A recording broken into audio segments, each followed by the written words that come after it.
him that they are almost there. Then it is revealed that the place they are heading to is the Grand Magic School of the Einroverd Empire. Alralong, his servant, gets emotional upon realizing that he is being useful to his young master, despite being an old knight. While Alralong appears happy with what is happening, Li Han, on the other hand, doesn't seem pleased at all. Li Han is dissatisfied to see that, unfortunately, in the end, he couldn't break away from the school, even in another life. Memories of his past emerge, showing us what happened before he reached that moment. Thus, we go back to the moment of his graduation. His classmate congratulates him on graduating and says they are finally free from the slave-like life students live and from the teachers of that school. We are shown his life as a student and how his teachers enjoyed giving him extracurricular activities, even on weekends. They give assignments with short deadlines of only one night, forcing him to stay up all night studying. His diet was terrible, having to eat the same food for an entire week. His classmate says it is normal for students' routines to be like that, but that Li Han, more than anyone, is amazing for having endured all of that. Li Han then responds saying he just did his best given his position.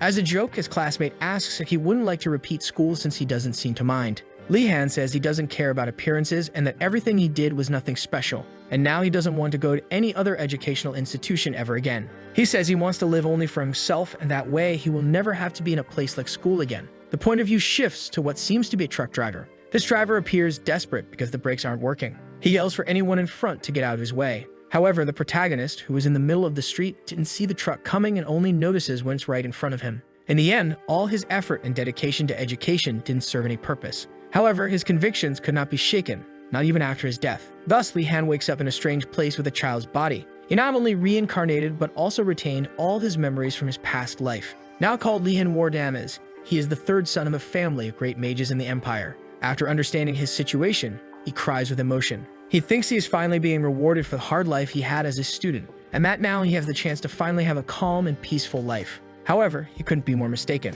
In the Wardanas household, there are rules, and the first one is that the first son will always have everything. As for the other sons, they must find their own way without the privileges given by the family. The scene changes to a training field with a duel using 2 wooden swords. There, Alralong and Li Han are practicing fencing, as despite everything, fortunately his family at least supports him in learning whatever he wants. Alralong asks if he doesn't want to use this as a chance to follow the path of a swordsman. Li Han in turn responds by stating that he will be a mage, as that is the most stable path for his life. Alralong seems bothered by the answer, making Li Han wonder if his response was too simple for him. Extremely moved, Alralong says he is touched by the great wisdom of his young master in choosing to follow this path. His interpretation of the protagonist's words is that of a noble with enormous ambition. Surprised and unsure how to react, Li Han thinks about how Alralong has too high expectations and that, in truth, what he wants is much simpler than it seems. Because the truth is that in every segment of that society, there are opportunities for a powerful mage. Therefore, Einroverd, the best magic school in the Empire, is where he will have the most opportunities. Back in the present, the protagonist looks at the school and tells himself that he just needs to endure it for a few years. A memory of a man appears in his mind saying that he will do well in the school, as his talent was even praised by the patriarch himself. Talking with Alralong, Li Han says that despite having prevented him from learning magic as a child because he thought it was dangerous, he is still grateful to Alralong. Then they bid farewell, as from that point onward, no servant or mount could continue the journey. The protagonist looks to the side and notices a carriage going ahead, even though it is not allowed. Looking forward, he notices that besides the students, there are knights and servants accompanying their nobles. There are more people than there should be, even though only noble students from the academy are allowed to be there. Once again, Li Han states that in Einroverd he must go alone without the help of servants or attendants. Beside him, Li Han notices someone very upset with the situation and even asks if everything is okay. The boy, who was quite nervous as he cannot sleep without his servant by his side. Surprised by the noble's words, he just stays silent. But the noble begins to explain that his servants are almost like his most important limbs, and without them, he is incapable of doing anything. Not accepting these rules and knowing that slaves are accepted at the academy, the noble goes to confront a mage at the gate. Li Han, curious about how things would unfold, watched what would happen. The result was the mage using magic on the noble's mind to reprimand him. It even startles Li Han to realize that the academy's mages do not tolerate disrespect, even from nobles. Then the academy gate opens, and from there, a strange green mist starts to emerge. A strange green light shines from the gate, and from it, a voice tells them that everything in Einroverd is an illusion. Li Han feels an immense pressure coming from the gate. He wonders if all this pressure is coming from the headmaster of the school. Everyone around him is paralyzed, unable to do anything. The mysterious person says that they were all warned to come alone and with nothing. But now that they have all disobeyed the rules, he himself will make them comply. Strong winds blow from the gate, taking away everything that wasn't welcome, while the nobles scream as their belongings are carried away. Everyone stands still in shock. but the mysterious person calls them fools and tells them all to move. He orders everyone to enter, and so, little by little, each one passes through the gate. A green skull in the sky is responsible for everything happening. Then he shouts for all the students to hurry inside. And so begins the first day at Einrogard, the best magic academy in the Empire. As they walk through the academy, the nobles complain about the headmaster calling them thick-headed. Walking silently, Lihan hears someone calling him from behind. So he looks back to see who it is. The one calling him was a noble girl named Yoner Macon. And the reason she called him was because the prince wanted to speak with him. Without showing much reaction, the protagonist looks in the direction Yoner pointed. There he sees a cheerful boy with golden hair, with a very friendly appearance. The prince looks at the protagonist happily. Meanwhile, Lihan wonders if this boy should really be calling himself a prince, even though the emperor has many children across the empire, especially since the emperor had stated he would not support any other child besides his firstborn. And in a place full of nobles from different families, the situation of someone from the imperial family would be even worse. Yoner then asks Lihan if he would like to accompany them. Lihan notices some nobles laughing at the unknown prince, but he doesn't mind and decides to go along with the prince and Yoner. Yoner smiles cheerfully as she thanks him for agreeing to come along. Then she mentions that she was rejected several times before he accepted. Upon hearing this, Lihan begins to regret the choice he made. Gainando is the name of this prince who claims to be the 97th prince. Thus, a trio of friends is formed. Time passes, and Gainando is trying to say something to Lihan. Showing himself to be a rather immature person, the prince complains to Lihan about the person who rejected him. To console him, Lihan says that others don't understand his nobility. However, the prince is a fool who doesn't grasp the protagonist's words, so Lihan has to praise Gainando once again. But even with praise, Gainando starts complaining again, mentioning that besides rejecting him, the person also went to speak with Ardenart. We then see a girl surrounded by people flattering her. This is Ardenart, the 44th princess of the imperial family. Upon seeing the princess, the protagonist realizes that, unlike her brother, the princess exudes an air of elegance and nobility. After that, Gainando asks the protagonist to go and beat up the boy who rejected him. However, Lihan refuses and says that nobles shouldn't do such things. With that, Gainando asks the protagonist what he should do, and the protagonist simply responds that he should forgive others. But if he doesn't want to do that, he can always challenge the person to a duel. Thus, Gainando agrees to forgive everyone who rejected him. Yoner, who was observing everything, praises Lihan for managing to calm the prince down, because even though she is his relative, it's not easy to handle his stubbornness. Lihan, curious, asks why she takes care of him, even though he causes so much trouble. But before she can say anything, a strange green flame starts emerging from the ground. Once again, the skull appears before them, calling them thick-headed. A noble points at him and calls him a lich. Liches are great mages who have surpassed death and become undead. This surprises Lihan, knowing that a lich is the headmaster of an imperial magic academy. Then the headmaster asks everyone if they know why he calls them thick-headed. Ardenart immediately responds, saying it's because the novices in the academy have iron as their symbol. The headmaster seems pleased with the answer and says he'll give 10 points to her dormitory. However, he soon says it's all a lie, and this leaves Ardenart embarrassed for falling for his trick. He then explains that the reason novices have iron as their symbol is because iron among all metals has infinite possibilities for use. The students are impressed by the headmaster's words, but then the headmaster starts laughing at the students while saying he lied once again. Everyone is shocked by the headmaster's pranks. Lihan then notices that no one is able to respond to these taunts. The magical power density in the room was too high, and it might be hindering the students from taking any initiative. Strangely, the protagonist gets used to the magical density, making him wonder if the headmaster lowered the pressure for the students. While the headmaster questions his actions, he notices there is one person managing to move in his presence. It seems that this boy is more special than the others. Continuing with the instructions, he orders everyone to proceed towards a door. The students obey and head toward the door. Passing through the door, they arrive at the dining hall, with tables already filled with food. Thus, the headmaster instructs everyone to rest while they eat. Everyone is impressed by the meals. There is a wide variety of foods ready to be consumed. Gainando is the first to serve himself. When the students are ready to eat,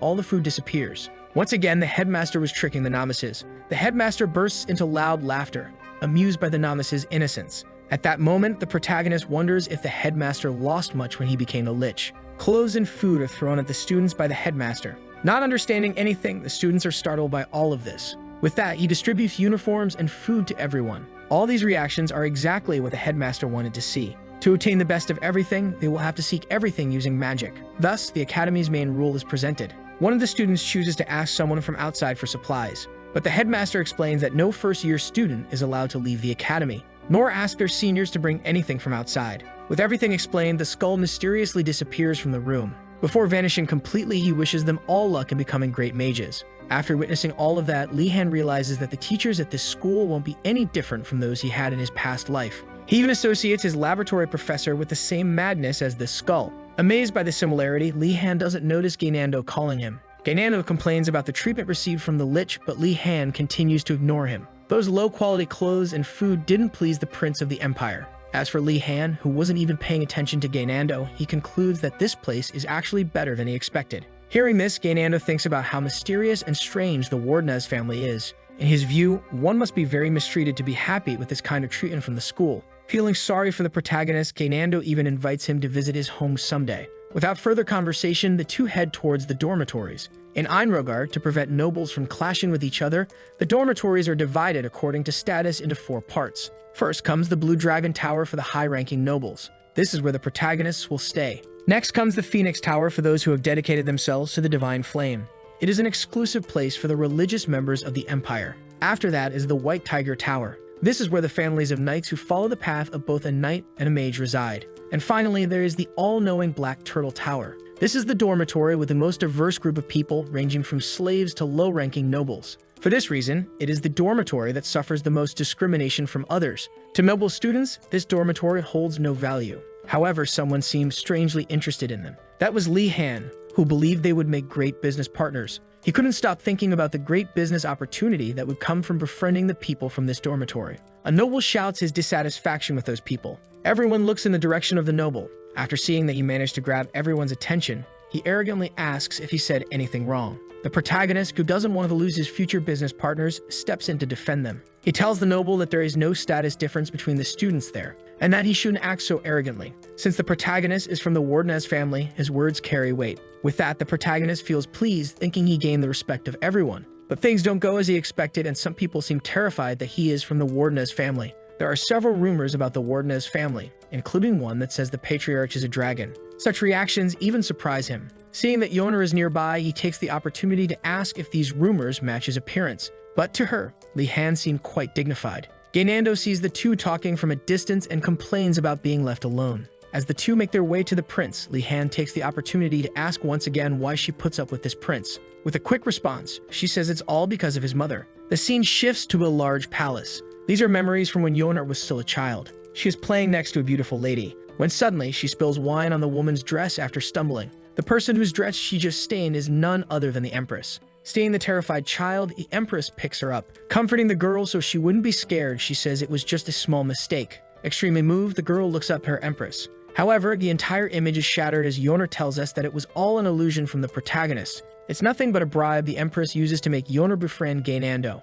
After hearing this, the protagonist sees an incredible opportunity, which is to become friends with the prince as well. Walking through the academy, the protagonist realizes that the academy is so large that it even has lakes and forests inside it. Thus, he understands that the Lich was telling the truth about them having to find everything themselves. Looking to the side, he sees students lost, not knowing where to go. Asking Yoner what's going on, she responds that the path to their dormitories should be just ahead. Confused by this, he approaches to find out what's happening. The ground trembles, causing everyone there to panic. A strange tower emerges from the ground. Unable to believe what they saw, the students wonder what that tower is. The tower seems quite small for everyone there, even making the prince uncomfortable with its size. While Li Han is curious about the tower, the prince continues with his complaints. As they step inside the tower, something unexpected happens. Everything disappears, leaving the protagonist alone in a dark space. Not understanding what is happening, the protagonist searches for everyone who is around him. A mysterious voice greets him, asking where he would like to go. Observing the entire space around him, he realizes that everything there is magic. After understanding his situation, he asks what his options are. The mysterious voice praises him for understanding things so quickly that it proceeds to explain that he can only choose between his room and the freshman hall for now. Having heard this, he asks if there will be more options in the future. It is explained that more places will be unlocked when he discovers their names, but for now, it is restricted by the headmaster himself. With only 2 choices, he decides to go to his room. Once again, Li Han is welcomed and transported to his room. In his room, Li Han reads about Einrogard. Only one subject is mandatory, while the others are optional. Reading the book, he discovers that the headmaster's name is Osu Gondaltis. To Li Han, this academy is less restrictive than he expected and lighter than his previous life school. Even his room is comfortable. However, the other students did not share the same impression as he did. Satisfied with everything, Li Han decides to go see which subjects the others will choose. In the freshman hall, Li Han and Yoner talk together. Yoner says she wants to follow the path of alchemy. She explains to Li Han that her goal is to become a great supplier of products for the palace. She gets excited and suggests that the protagonist join her,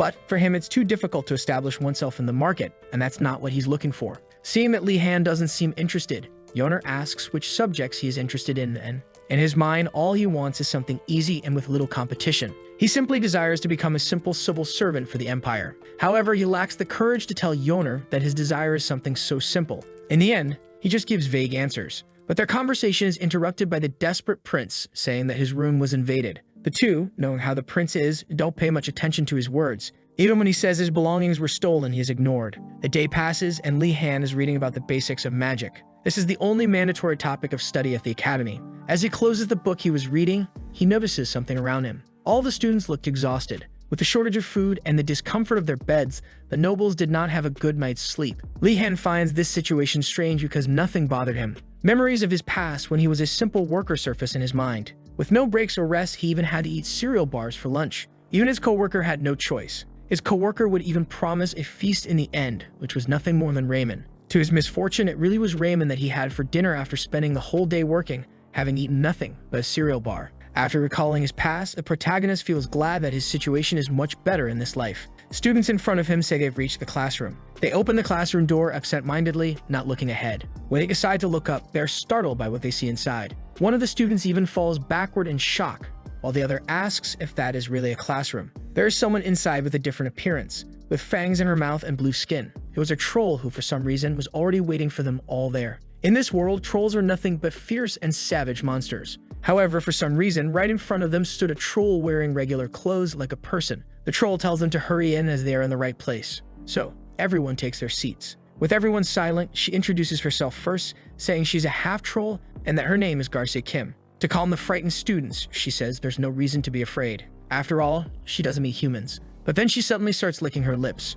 Her expression shifts to that of a predator eyeing its prey as she says she won't do anything as long as her stomach is full. Her words scare everyone, even shocking the prince. Garcia Kim soon regrets the joke she made. Moving on to the lesson, Garcia explains that most spells won't be used because they are too dangerous. But despite this, she will teach the principle of magic so that everyone can find their own paths as mages, thus becoming a compass to guide them in their journeys. They are relieved to see that she is not like the headmaster they had met. Her first question to the students is what a mage or magic is. Ardenart answers by saying that being a mage is shaping the world to one's will. Garcia praises her answer but says there is still more to it. She then adds that a mage must be able to sense and manipulate the mana around them. However, that alone does not make a mage. The ability to gather and combine magical power to create outcomes is also necessary. With the need to create spells and regents, a strong will is crucial above all. To make sure everyone understands well, the teacher asks them all to try. She asks the students to try gathering magical power into their wands. The students then begin practicing. Garcia asks everyone to imagine a figure of light while channeling the magic. Yoner struggles but continues to channel. For her, it's like trying to control the reins of a wild horse. Continuing with the teachings, the teacher asks everyone to repeat the same incantation she will say. A brilliant light appears as she calls upon the light. The light grows stronger, illuminating the entire room with its glow. Finally, the teacher says that it doesn't matter what incantation they use as long as it's short and helps them maintain focus. After combining the three basic principles given by the teacher, the protagonist understands what needs to be done. Moving to practice, he, who only had a small amount of magical power gathered in his wand, begins to shape a bright light, just as the teacher had shown. However, even though things seem to be going well, it still appears to have gone wrong. The other students also seem to struggle with controlling their magical power. Gainando even becomes frightened as his magical power moves against his will. His magical power seems as if it will attack him. But quickly, his teacher casts a spell to protect him. She creates angel wings on her back to shield him. She reassures them, saying that even if they fail and cause accidents with their magical powers, she will be there to protect them all. Thus, she encourages them to keep trying until they have no more magical power left in their bodies.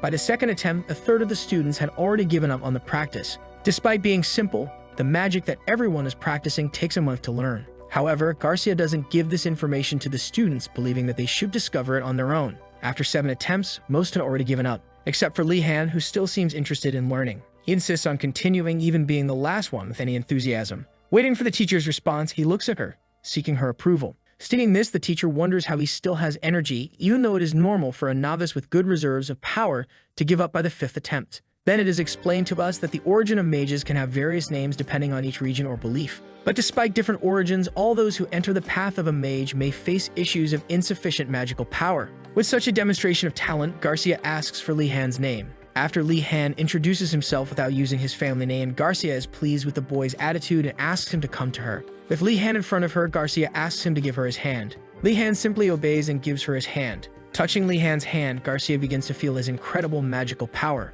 Something strange happens and she finds herself surrounded by water. She looks in all directions trying to see something. However, all she sees is an enormous and vast ocean around her. Shouting for the teacher, Li Han manages to bring her back to reality. Showing concern, he asks her if she's okay. Garcia says she's fine and asks to return to the lesson, while she wonders what happened. We see that Gainando still believes his teacher might devour someone and even says so to Yoner, who, knowing his foolishness, simply tells him to shut up. Back to Garcia, she asks Li Han to meet her after classes. Continuing with the lesson, Garcia says that it's normal to run out of magical power, but as they train, they will gain more power and reduce their magical power consumption. However, they shouldn't practice recklessly, especially Gainando. Concluding her lesson, she reinforces to Gainando that she does not eat people, and so the first lesson for the class ends. After classes are over, we see Li Han meeting with his teacher alone. Garcia then begins explaining why she called him to meet her after class. The truth is that she had already heard of Li Han from the headmaster himself. Li Han is startled to learn that he caught the attention of the Lich, whom he thought was nothing but a lunatic. But Garcia quickly reassures him, telling him not to worry, because despite appearances, the headmaster is a kind person. The truth is that the headmaster carefully observes all the students without them knowing. Together with the teachers, the headmaster discusses every new student entering the academy. And in his observation of the protagonist, the headmaster mentions that Li Han possesses a great foolishness. Garcia even wonders why Li Han would have such great foolishness. Perhaps it's a reference to a saying that someone who seems very foolish may, in fact, be hiding great wisdom. Thus, she concludes that the headmaster meant that Li Han has great potential. With this, her expectations for him rise, making her want to get to know him personally. Li Han calls out to his teacher, who was lost in her thoughts. Returning to reality, Garcia, who couldn't reveal everything she knew, gives another reason for having called him. The reason is the fact that he possesses a lot of mana. But for Li Han, this reason doesn't make sense, as anyone can increase their mana reserves with training. However, it's not just about having a lot of mana. For Garcia, Li Han's mana is at a level where she cannot even measure its limit. According to her, in this world, the base amount of mana a person has is also considered a talent. It makes it easier for a mage not to have to train their mana reserve. Hearing this explanation, the protagonist is delighted with his incredible talent, but his true happiness comes from knowing that this will make his life easier. Expressing pity in her eyes, Garcia doesn't seem to share his joy. Confused, the protagonist asks why she doesn't seem happy. She then explains that there's a problem with having too much mana. Just as it's easy to control water in a cup, mana is easier to control when it's in a smaller quantity. However, like an ocean, the amount of mana that Li Han possesses would be almost impossible to control. Li Han is shocked by his teacher's words. Thus, the most essential thing for a mage is what he will struggle with the most. The thought of having great difficulties controlling his mana leaves him desperate. However, Garcia gives him a strange bracelet. She explains that the bracelet will absorb his mana to help him, making him excited again. But his happiness is cut short when she says it won't be that simple. She tells him that he must practice using mana constantly to avoid problems, giving him permission to practice alone. Later, with the other two, he continues lamenting the difficulties he will face. He asks the two if they have already decided which subjects they will take. Yoner is certain she will take alchemy and even asks if the others want to join her. Gainando mocks her choice and even says it's a path for mere servants. This ends up irritating Yoner and making her lunge at the prince. Seeing her fury, the protagonist decides to just watch. She calls out to Gainando, who looks back carelessly. With a punch, she sends him flying, telling him not to look for potions to heal himself. Meanwhile, Li Han simply observes Yoner's technique, concluding that it was a well-deserved punch. Later, as they walk, a protagonist asks Yoner if she didn't overdo it with that punch. But seeing Yoner's reaction, the protagonist realizes that it's already normal for her to hit him. Changing the subject, the two observe students from another tower nearby. These students, who belong to the Black Turtle Tower, keep staring at Li Han. In this tower, commoners usually react with fear or displeasure when they encounter a noble. However, these students in front of him display hostility upon seeing Li Han, deciding then that it would be best not to get involved with these students. Everyone arrives at the academy lawn for their next lesson. An unfamiliar voice asks if everyone has arrived. Li Han thinks it will be another teacher from a very different race giving the lesson, but he is disappointed to see that it's just a simple dwarf. His name is Uregalim Jumdar. Uregalim begins by saying he knows everyone is wondering why they are there outside the academy buildings, outside with no tables or chairs to sit on. Ardenart volunteers to answer. She responds that they are there to feel the mana of nature. Once again, Ardenart is embarrassed for answering incorrectly. Yoner asks Li Han if he knows why they are there. Nonchalantly, he says it's just a place to gather materials. Surprisingly, his answer is correct. Professor Uregalim smiles at Li Han's response. Ardenart, on the other hand, looks at the protagonist with an envious gaze. This makes Li Han worry about the possibility of having a rival. Yuregolum calls everyone's attention and begins his explanation of what is essential for alchemy. It is common knowledge that in alchemy, one needs talent and good mana control. However, the professor says that reality is not quite like that. What is truly necessary is the ability to acquire materials. Yoner, who is the most excited about the lesson, has her expectations shattered in an instant. Ardenart says it's an exaggeration for something like that to be a fundamental skill for alchemy when one can cultivate or buy the materials. Some students also question whether something like this is really so important for alchemy. Hearing all this, Yuregolum becomes enraged. He even goes as far as calling everyone thick-headed for not even knowing the basics. Yuregolum then explains to everyone that only 10% of the materials can be cultivated personally. As for purchased materials like medicinal herbs, they are often useless due to the poor collection methods of adventurers. It's even outrageous to him that such sensitive products like medicinal herbs receive such rough treatment during collection. But he soon calms down and concludes by saying that it is essential for an alchemist to know how to collect materials.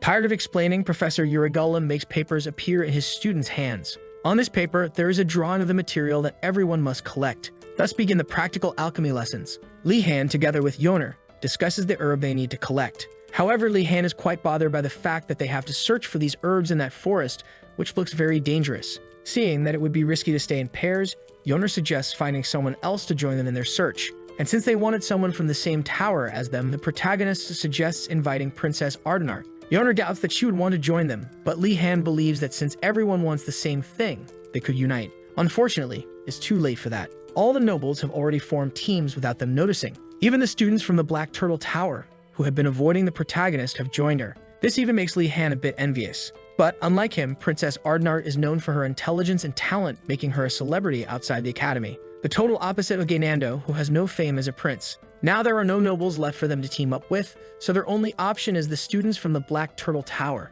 Even knowing that they dislike him, the protagonist sees no other choice but to approach one of them. Then someone catches his attention. This person has a strange symbol on her waist, with dark skin and pointed ears. This girl is a dark elf. Her name is Nilia, and she came from the north of the Empire. She was part of a group made up of hunters and explorers. Nilia stares intently at the image of the herb. Then she says that it won't be a difficult task for her. She sees this as a great opportunity to stand out among the more talented students, but someone approaches, catching her attention. It's Yoner and Li Han, who introduce themselves to her. Only recognizing Yoner, Nilia asks what they want from her. In a straightforward manner, the two ask if Nilia wants to join them. This leaves her even more confused. After all, in her mind, all nobles are the same. They are snobbish, and no matter how well you treat them, they are never satisfied. However, Li Han argues that it is more dangerous alone if a monster appears. Nilia denies needing help, prompting Li Han to question why. And with that, Li Han deduces that she probably thinks they want to use her as bait. Nilia tries again to say she will go alone, but the protagonist cuts her off.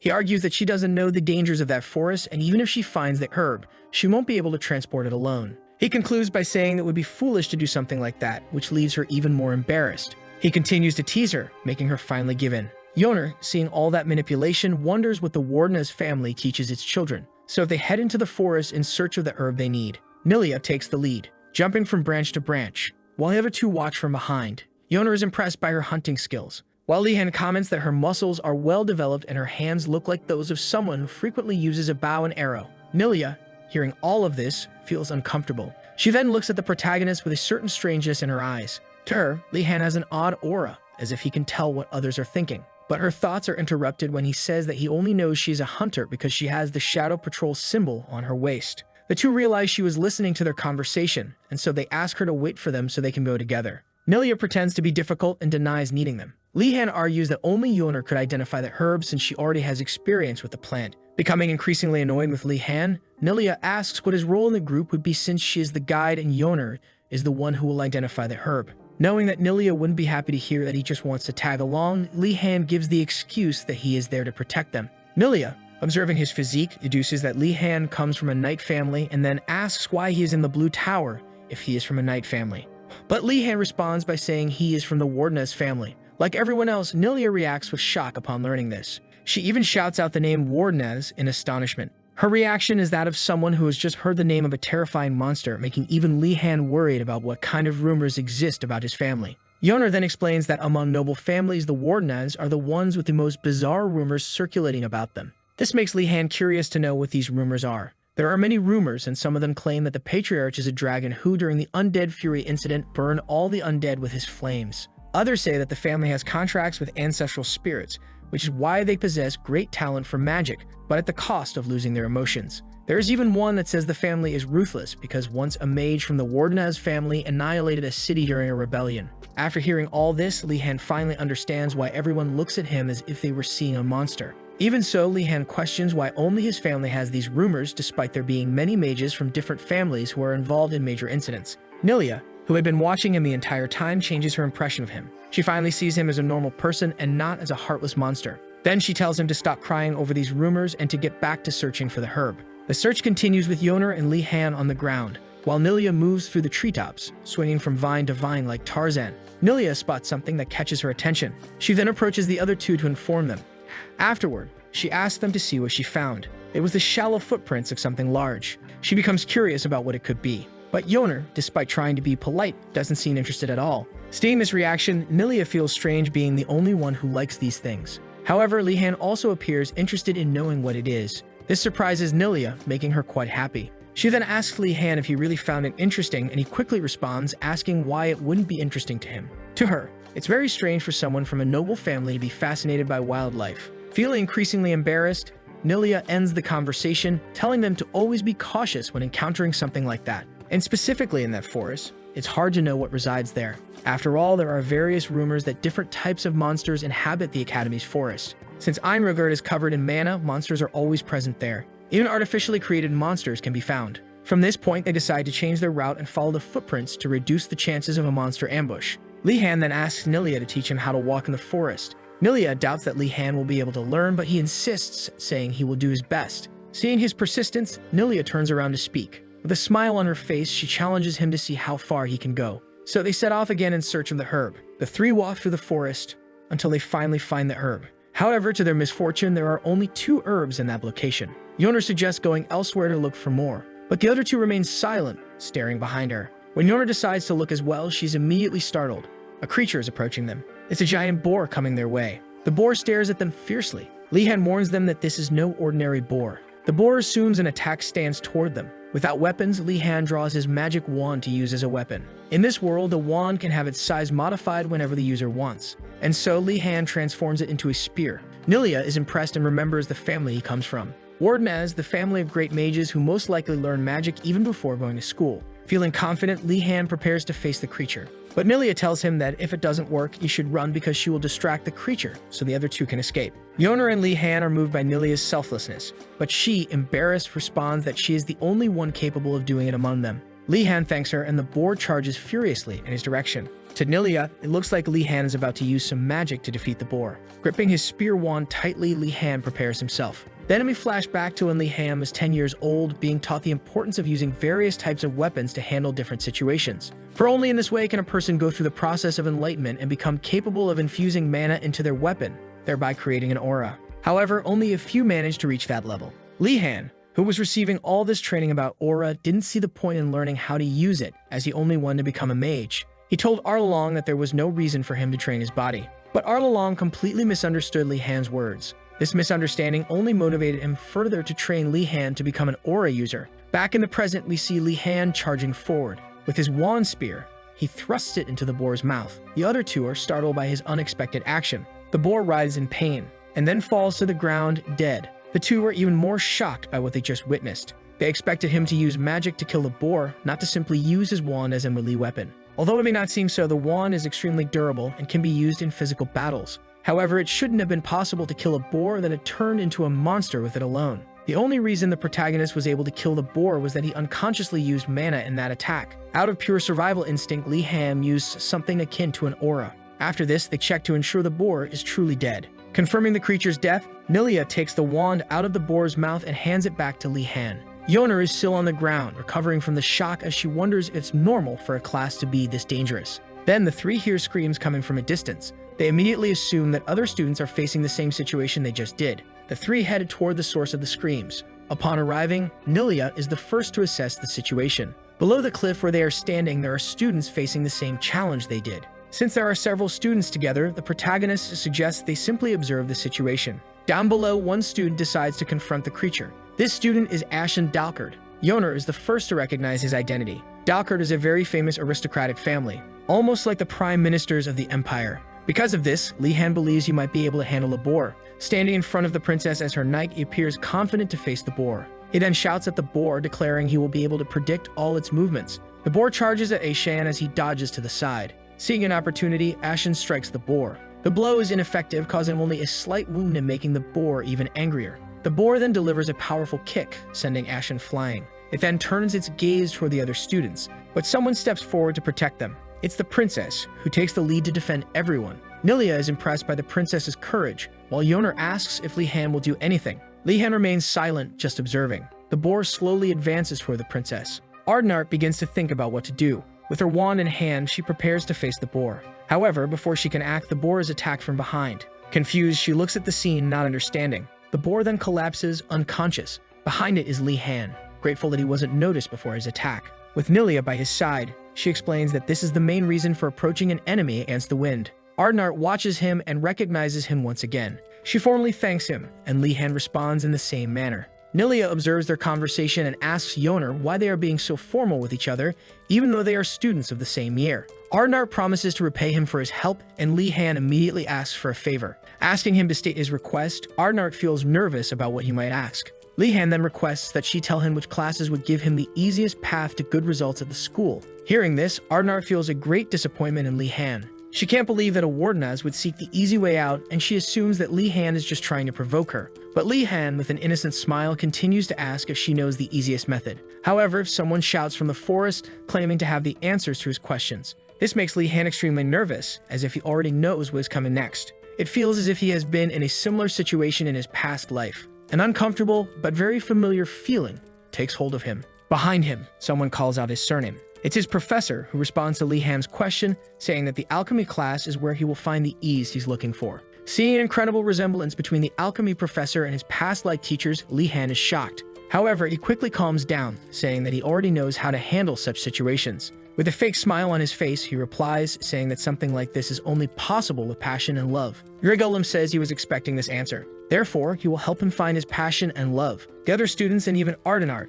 are impressed that Li Han has managed to catch the attention of yet another teacher, while Urigelum stands there observing everyone. After assessing the situation with his students, Urigelum decides to end the lesson for the day. However, he expresses his dissatisfaction that only 2 groups encountered the boar. He explains to the students that his intention wasn't just for them to search for herbs. His real goal was to give everyone experience with the possible situations they might encounter during herb gathering. According to him, an alchemist must be prepared for different types of situations. His explanation ends up angering everyone. Yoner then asks if he really needed the herb that everyone was searching for, since the 3 of them went through so much trouble to find just 2. Virgolum, who didn't think anyone would actually find them, is impressed by the 3. With a smile on his face, he praises them for their talents and tells them they passed his class. Finally, he tells Li Han that it's best for him to stay in his class. This leaves Li Han feeling pessimistic, thinking he's in trouble from now on. Seeing that he has no choice, Li Han lies blatantly, saying that he has always wanted to learn alchemy. Hearing this, Urigelum gets the impression that Li Han is much more mature than he should be. He then tells him that he will give him a special privilege for killing the boar and finding the herbs. The privilege is that Li Han and the other 2 will be allowed to use his cabin in the forest whenever they want. Immediately, Li Han imagines his teacher wanting him to do household chores in his cabin. Urigelum notices that Li Han misunderstood and says he will explain it better. According to Urigelum, the biggest challenge for new students at the academy is the scarcity of food, and even if Li Han hasn't been bothered by it yet, he eventually will be. Li Han starts thinking about how they only have limited food options. This is a significant inconvenience for the nobles of the Blue Tower. Urigelum then says that his cabin has all kinds of ingredients and spices. Upon hearing this, Li Han immediately deduces what his professor means. In his mind, he believes he's being invited to enjoy a buffet whenever he wants. This greatly motivates him to attend the alchemy class, pleasing Urigelum even more. But unlike the protagonist, the other students are not at all happy with the professor's decision to release a boar to attack them. Meanwhile, Li Han is no longer surprised by anything that might happen at this school. At this moment, he cares about only one thing. Time passes, and now we see a cabin in the forest, with a beautiful river beside it. We see the 3 of them together carrying the boar to the cabin. Upon arriving at the cabin, Li Han relaxes, feeling relieved. Now his goal is to butcher the giant boar. Yoner calls out to him, wanting to say something. Despite looking uncomfortable, she asks if she can help him cut the boar. What she wants is to have some of the meat in exchange for her help. Nilia doubts that the nobles will be able to butcher the boar. Li Han simply calls her by name, and then with a very serious expression, he asks if she doesn't want to eat meat. Immediately, she reacts wearing the same serious expression as the other 2. She then closes her eyes to think about what she will do. Finally, she decides to help them in exchange for eating the meat. Afterward, we see Li Han thinking about the two of them and how they should be capable of helping him butcher the boar. Soon after, Uregulum arrives with the necessary equipment. With that, they begin the butchering process. Milia watches as Li Han cuts the boar. Noticing that he is doing well, she wonders if it's normal for some nobles to know how to do this. Time passes, and they finish cutting and separating the most important cuts of meat. As for the intestines, they decide to use them to make sausages. Li Han decides to smoke the meat to preserve it for as long as possible. Uregulum sees what Li Han is doing and is once again impressed by the protagonist. Because based on his knowledge, even if kept in a cold environment, the meat will still spoil, so smoking it is the best way to preserve it. Uregulum grows increasingly impressed with Li Han's talents. He is even exceeding his expectations. But his thoughts are interrupted by the sound of his stomach growling with hunger. Hearing his professor's stomach growl, the protagonist asks if he is feeling hungry. Li Han then begins cooking the meat he had cut. Meanwhile, Uregulum brings some ingredients from his cabin. Afterward, they set the table for the meal. Finally, they serve themselves with all the food. Uregulum serves himself a sandwich with bread and 2 pieces of meat. Nilia and Yoner combine the meat with bread and jam brought from the cabin. Everyone is very happy with the food, especially with the jam that added a sweet flavor to the meat. Li Han simply expresses gratitude for getting to experience all of it, and so they finish their meal, feeling extremely satisfied. Even though they ate a lot, there was still plenty of boar meat left. Now Yoner and Li Han need to think about what to do with the leftover meat. Not knowing what to do, the two remain silent as they think. However, Nilia suggests sharing the meat with the other students. Hearing this, the two immediately know what they need to do. They ignore Nilia's suggestion and talk about selling the meat to the students. Their plan is to sell the meat to the nobles of the Blue Dragon Tower. Nilia is shocked by their greed upon hearing this. She doesn't know it yet, but the two have a strong desire to earn a lot of money for their future plans. Still skeptical, she asks if they really plan to sell everything for money. The two ask if she wants to join them, but she says she will donate her share to her friends. To them, it makes no sense to give away what could be sold for profit. Uregulum laughs while watching the three argue. To him, the three are very talented but can also be quite troublesome. Sitting under a tree, Uregulum smiles up at the sky. To his delight, his days are going to be much more lively from now on. Time passes, and now we are back at the Blue Dragon Tower. There is a strange smell in the area. The students passing by start to notice the aroma. It's the smell of roasted meat. There are people grilling meat near the noble's tower. It's Yoner and Li Han, smiling as they ask others if they are hungry. The nobles are startled and confused by what is happening. They then ask the two what they are doing there. However, Li Han doesn't respond but instead invites them to sit, saying he will serve them. This makes the nobles excited and drooling with hunger. However, it won't be free and will cost 2 silver coins per person. Afterward, the nobles who eat the food are moved, grateful to be eating meat after so long. Everyone cheers happily, shouting the protagonists and Yoner's surnames. Yoner, along with Li Han, is delighted to have sold so much food for a high price. The two then share a mischievous smile, pleased with their profit from the nobles. Hearing noises outside, Gainando exits the tower starving, when suddenly he sees a pile of meat in front of him. Li Han notices his presence and greets him. Then he tells Gainando to enjoy and eat. The prince sits down at the table to eat. But before he can touch the meat, Li Han steps in, stopping him from eating and asking for a silver coin. Gainando questions whether Li Han is really charging him and says he doesn't have any money. While pulling something from his pocket, the protagonist tells Gainando that this won't be a problem. From his pocket, he pulls out a loan contract for Gainando to sign so he can pay for his meal. This makes Gainando tremble with nervousness, as if he wants to say something to Li Han. And then he signs the contract while shouting with emotion, believing that Li Han is too kind to him. He even cries with joy, thinking he has made such a great friend. Behind him, Yoner and Li Han smile as they watch him eat. With that, the day ends with everyone satisfied. The next day dawns, and now the students must go to their next class. Everyone heads to the classroom. The next class is about basic personality education for magic. But two nobles there question whether such a class is really necessary for nobles like them, even making Li Han laugh at the level of arrogance these nobles display. Afterward, everyone goes to their desks, and then a familiar voice greets them. The protagonist immediately recognizes that voice. It belongs to none other than the crazy lich from the first day, but now he is their new teacher. The first thing he does is observe the students. He notices that, although it took a month, everyone managed to find food. Hearing this, a noble with blue hair asks if the headmaster really expected everyone to find food on their own. As he begins to complain further, the headmaster silences him with his magic. After that, the headmaster with a mocking smile says he is pleased that they all managed to understand what they needed to do. In his mind, he thinks about how the Blue Dragon Tower is developing much faster this year. Usually, the Black Turtle Tower ranks first and the White Tiger Tower second. The Blue Dragon Tower, which is filled only with nobles, is typically the slowest of all. Noticing that the nobles are doing well makes the headmaster happy. However, he knows that all this is thanks to one person. Everything is going well because Li Han is there. To the headmaster, Li Han is different from the others. He almost can't believe that he comes from such a prestigious family. Since flexibility and creative freedom are important to being a good mage, the headmaster often struggles with new noble students. Then the blue-haired noble asks the headmaster what the purpose of this lesson is. The headmaster praises his question, but before answering, he asks the student what he thinks it could be. But the student responds that he doesn't know. The headmaster then explains that this lesson is important because the emperor made him take responsibility for the mages who graduate and cause problems for the empire. The headmaster's answer leaves the students in disbelief. Angry, the headmaster comments that the senior students cause many problems outside the academy, and because of that, he had to take responsibility for their mistakes.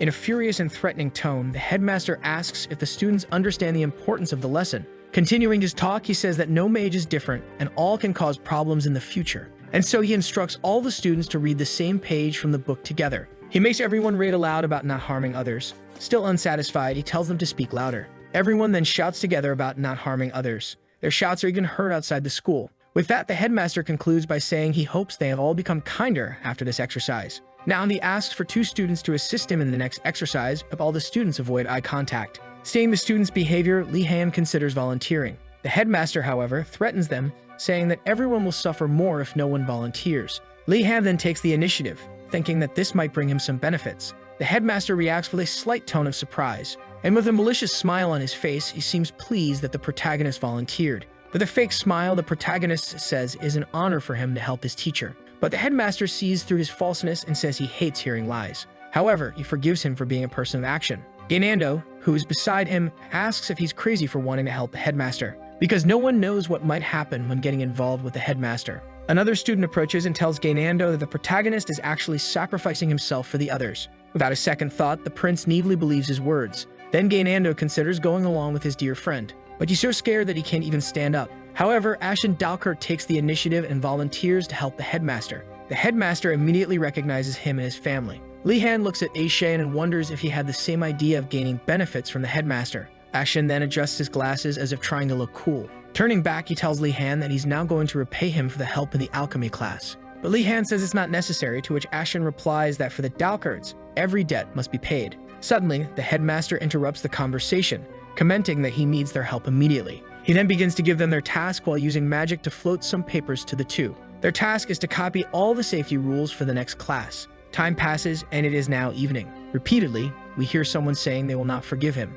This person is Ashen, who is extremely furious with the headmaster. His eyes are practically burning with anger over the headmaster, giving him a task that could have easily been done with magic. Beside him is Li Han, who is concerned about how angry Ashen is. To Li Han, the headmaster put them in this situation to encourage them to try using magic as a way to handle the task. However, he can't figure out how they could do that given that they aren't even capable of using the most basic magic. So he stands up from his desk, holding onto a small hope that the headmaster might have left some kind of clue for them.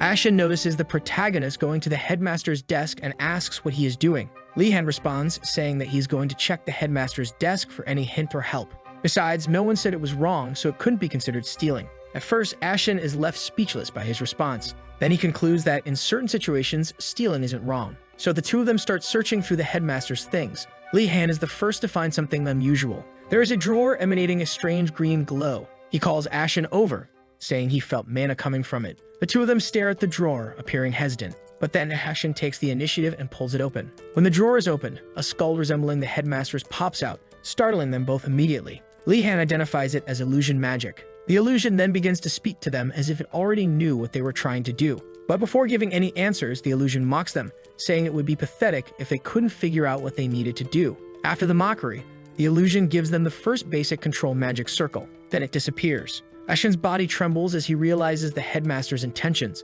More furious than ever, he shouts in frustration about the headmaster's teaching methods. He even considers, along with Li Han, going to the headmaster to complain. But to his surprise, Li Han seems interested in figuring out what the headmaster wants them to do. Ashen calls him a traitor for doing what the headmaster wants. Li Han argues that complaining to a crazy headmaster won't accomplish anything. This convinces Ashen, who agrees, admitting that their chances of success are very low. With that, the 2 begin practicing the magic. To use this magic, they need willpower and must follow the incantation and required movements precisely. Only then can they successfully perform the magic. After a lot of practice, Ashen exhausts his mana. Li Han reflects on how difficult it can be to execute the movements for the incantation. In his view, aligning his movements with the mana feels almost like trying to balance on a unicycle while juggling. But then he calms himself and refocuses on the magic. To motivate himself, he thinks about the difficult situations he faced in his past life. His mind settles and he begins to execute the movements for the magic. Finally, he shouts, "Move." The magic flows into the quill.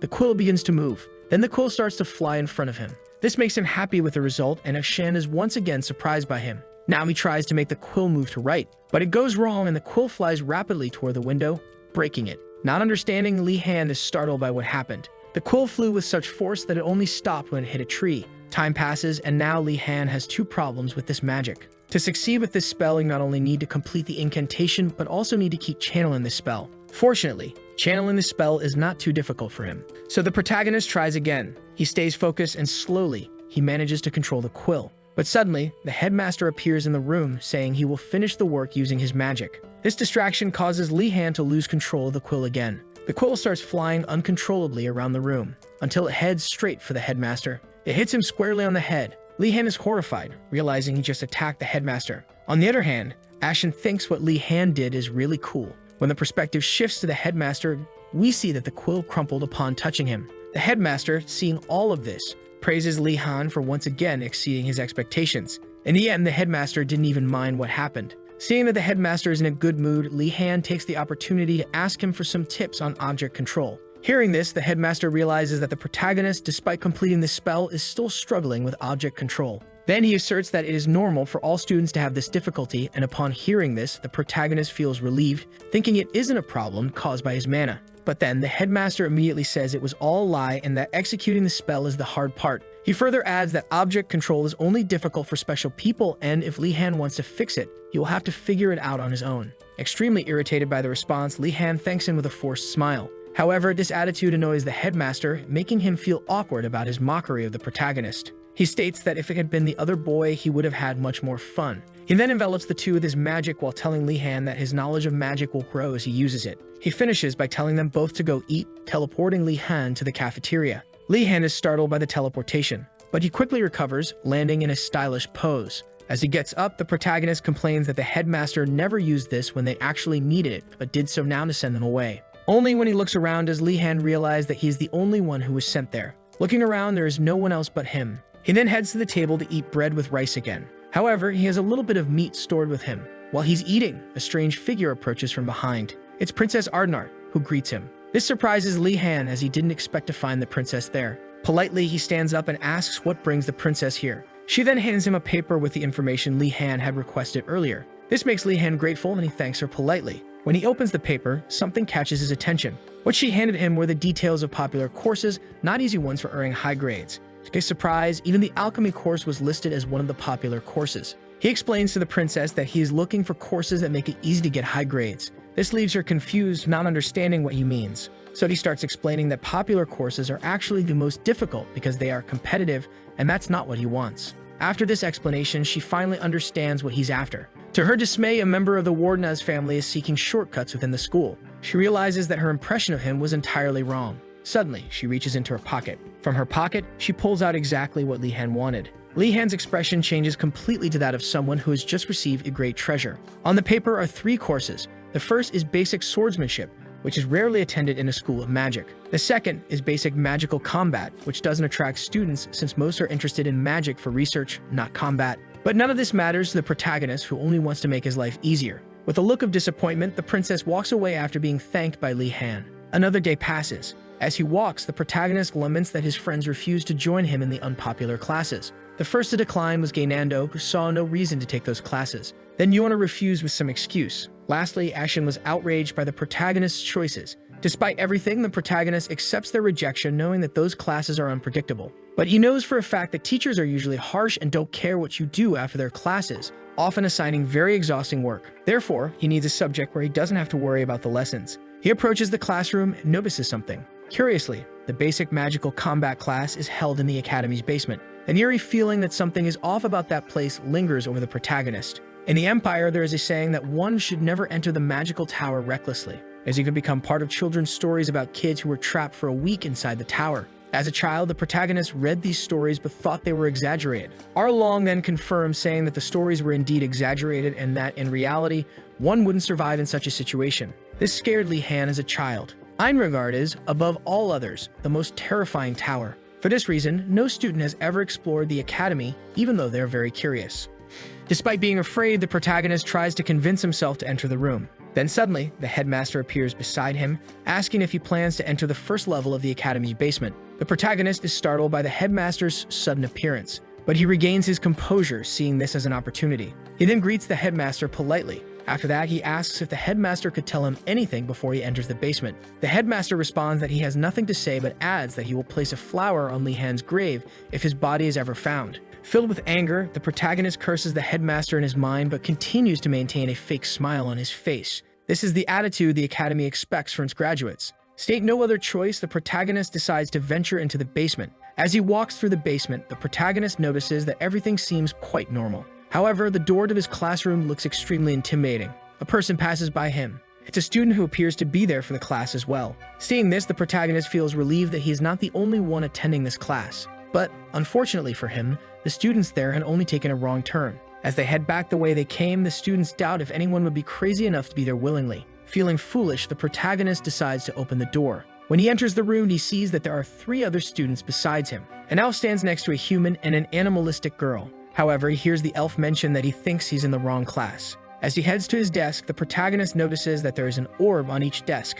Then from the back of the room, the teacher appears, asking everyone to take their seats. No one had noticed him until he spoke. He appears to be a vampire. His name is Greg Sangrento, and he is their new teacher. Greg Sangrento introduces himself calmly as the teacher in charge of the class. In a composed tone, Professor Greg expresses his eagerness to teach everyone. He then begins the lesson by explaining that the orbs on the desks are a type of mana-sensitive mineral called Star Spirit Stones. These stones emit divine power and are capable of changing when infused with someone's mana. Therefore, the professor asks his students to infuse their mana into the orbs. Li-Han tries but doesn't feel confident that he will succeed. Everyone infuses their mana into the orb, making it float. Seeing how easy the exercise is, Li-Han questions if the stone is special, something like an artifact rather than a simple stone. He even notices that there are markings on these stones, possibly made by the teacher. However, a student behind him seems to be struggling to control the stone. The stone starts flying uncontrollably upwards, until it suddenly stops high up. Professor Greg then explains that the orbs are controlled by the user's will, but are also limited by him to prevent destruction in the classroom.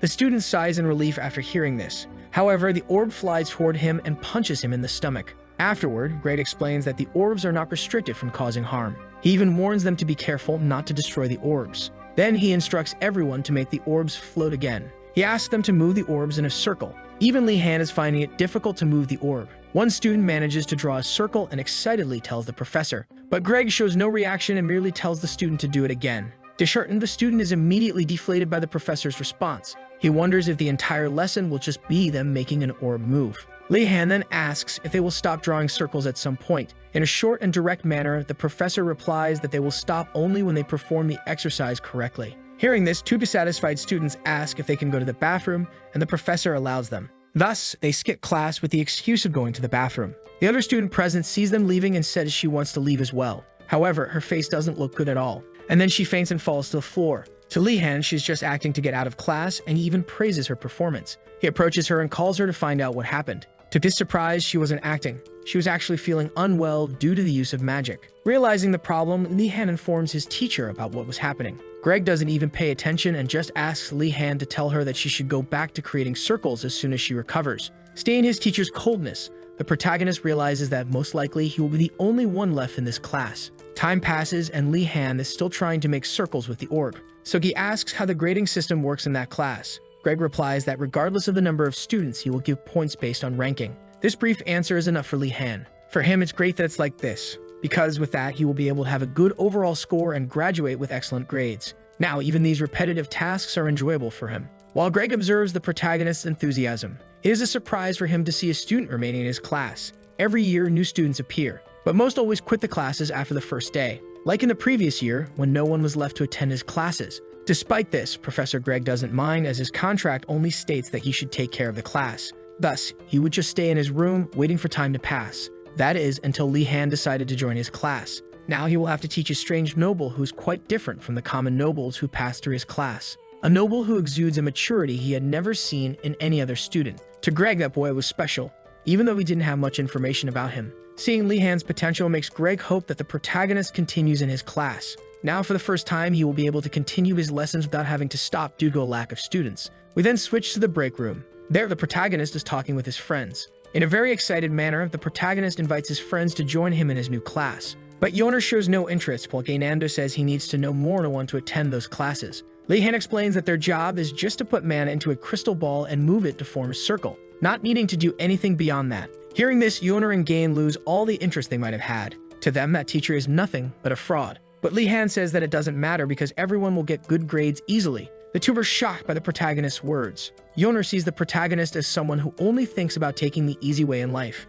Li-Han then says he accepts that they don't want to go, and that now he needs to go to his next class. The two ask Li-Han what his next class will be. Li-Han replies that it will be basic swordsmanship, which once again shocks the protagonist. After that, Li-Han heads to his next class. His class will be in the front yard south of the main building. When he arrives, he sees that there are far more people than he expected. There were students from the White Tiger Tower there. Despite the crowd, the protagonist feels confident since he had already learned swordsmanship when he was younger. Meanwhile, the other students start commenting about having a noble student from the tower present. These students recognize him from the warden and his family and criticize him for thinking he would be able to be there just because he had done some basic training in his family. Li-Han then recalls having heard that the students from the White Tiger Tower are quite arrogant when it comes to swordsmanship, but he decides to ignore them, knowing they are all teenagers. When suddenly, an orc calls him from behind. The orc asks if he is the boy from the warden and his family. Without fear, the protagonist responds curtly, but the orc says that this class isn't for nobles to play around with swordsmanship. Li-Han responds mockingly, which makes the orc even more irritated. Thus, the orc threatens Li-Han, saying that in that place, no one will hold back just because he is a noble. And then the protagonist tells the orc that he will hold back to avoid hurting him if they end up in a duel. At first, the orc doesn't understand what Li-Han just said, but shortly after, he gets even more irritated by the protagonist's boldness. Then someone interrupts them. This person tells everyone that the class is about to start. Li-Han looks back to see who it is. A man with a scar on his face and a metal prosthetic leg. He then introduces himself as Professor Engoldo. An elf will be their swordsmanship teacher. Engoldo begins his class by talking about the purpose his students should have in his lessons, while for Li-Han, these classes only matter for easily earning points. But then someone taps his shoulder from behind. He looks back and sees an elf calling him. A handsome elf greets him politely. This elf says he's curious about why a noble from a mage family is attending a swordsmanship class for knights. Li-Han smiles and decides to respond to the elf. His answer is that the class won't have many people, making it easier to earn points. The elf remains silent, finding such a response disappointing. But for Li-Han, this is the best answer to avoid causing any trouble for himself. The elf then introduces himself as Giselle Moradi. Li-Han raises his hand to greet him while noticing Giselle's hands and how callous they are. After the handshake, the protagonist remembers the Moradi family. Moradi is a family with strict rules that protects the North in a hostile environment and uses all kinds of methods to achieve its goals. However, Giselle doesn't look like someone who would come from such a place. This makes the protagonist wonder if Giselle suffers the same issue he does with rumors about his family. Time passes, and now Li-Han recalls his lessons with Arlong about the stone cliff blade technique. Because the training was so intense, no other noble trained in this technique. Engoldel notices that Li-Han knows how to use the stone cliff blade technique and becomes curious about which family the protagonist belongs to. Li-Han then says he's from the wardeness family, leaving Engoldel surprised that someone from a mage family knows the basics so well. His teacher asks him why he learns swordsmanship, and he responds by saying he believes it is necessary for a noble to know the basics of swordsmanship. But this answer doesn't satisfy Engoldel. That wasn't the answer Engoldel wanted to hear. This even makes Li-Han worried that his grades might drop from that point on. He then says that those were his thoughts before learning and gradually falling in love with the art of the sword. He is eager to learn in that class. His words please his teacher so much that he unintentionally gives Li-Han a perfect score. Even he realizes that he got carried away. Shortly after, Engoldel praises Li-Han for doing better than some members of the White Tiger Tower. Suddenly, he draws his sword while thanking Li-Han for teaching him something. With his sword unsheathed, the teacher challenges him to a duel. Li-Han reacts only by standing in shock, not understanding what his teacher intends to do. Time passes, and now we hear the sounds of swords clashing. Then we see Li-Han covered in dirt on the ground. He falls to the ground, completely battered. In front of him is his teacher, saying that his stone cliff blade technique is like a rock that never trembles, regardless of the situation. After that, he helps Li-Han get up from the ground. He turns around and asks who will be the next student to fight him. Meanwhile, Li-Han is completely exhausted with his whole body aching. The entire class was him taking a beating without even being able to fight back. Now he decides to sit in the shade and rest while the class goes on. Then he begins to observe the teacher and how strong he is. Even the students from the White Tiger Tower are being easily defeated. After that, he makes a comparison, saying that Arlong is like an unshakable rock, whereas Engoldel is like the flow of water. But there's something else Li-Han notices about Engoldel. the scene shifts to Engoldil giving tips to a student about his swordsmanship technique. Even the orc from earlier is receiving tips from Engoldil. Engoldil is giving advice to all the students even though each of them uses a different technique. However, something bothers the protagonist. Strangely, it seems that he was the one who suffered the most at his teacher's hands. The afternoon arrives and it looks like Engoldil is planning something for that time. Then he calls for Li Han. He then calls for someone named Darugu Choi. The protagonist looks ahead and notices who is coming. It was the orc who tried to intimidate him before the class started. At that moment, the protagonist recognizes him. The two stare at each other face to face. Engoldil asks the two to duel against each other. All the students hear this while they observe them. For the students, this will be an unfair fight. Darugu smiles. With a satisfied expression, he accepts Engoldil's request. Darugu cannot hide his ill intentions toward the protagonist. Seeing Darugu's malice, the protagonist gets serious and says he will not hold back. When he was younger, Li Han trained in swordsmanship without rest. Now all this training will be put into practice. However, besides their duel, there was also a hidden intention from Engoldil. He wanted a confrontation between the two best in the class. Because for Engoldil, swordsmanship must be practiced daily, and through combat, one gains experience in real battles. An example would be someone with a technique aimed at their opponent's neck. This technique cannot be executed with just theoretical knowledge. It is necessary to practice through trial and error to achieve mastery of the technique. Only then can a swordsman unleash their power upon their blade. These two were the most capable and the only ones able to infuse even a little mana into their swords, making them the most talented in the class to become warriors. Thus, each takes their position. Engoldil turns his eyes to Li Han, thinking once again about how a boy from a noble family possesses such a high level of swordsmanship. In Engoldil's mind, the protagonist must have gone through many hardships with his family. Thinking about this, Engoldil says he is proud of the protagonist. Then he starts the duel. The two face each other as Engoldil says he is eager to see them fight. Li Han begins to think about how the Choi family's technique is quick and sharp, while his is heavy but powerful. Meanwhile, Engoldil thinks about how they can learn a lot from each other as rivals. Darugu takes the initiative, stomping hard on the ground, and then provokes Li Han to come at him, while the protagonist just stares at him in silence. Seeing that the protagonist won't fall for his provocations, Darugu charges at him. Quickly, Darugu closes in and prepares to strike the protagonist, but Li Han dodges his attack. Then he digs his foot into the ground. After that, he throws the dirt into Darugu's face. The dirt hits Darugu's eyes, leaving him unable to see. The students who were watching can't believe the protagonist used such a cheap move. One of these students even asked the teacher if this is really allowed. However, Engoldil is surprisingly pleased with what happened. Seeing this, the student is shocked, not knowing how to react. In Engoldil's mind, when we are on the battlefield, we must use all available means. For there, you will always be between life and death. Li Han seems to understand these thoughts very well, while his other students will still have difficulties learning this. Most of them came from families of honorable knights and were never taught to use all methods to win.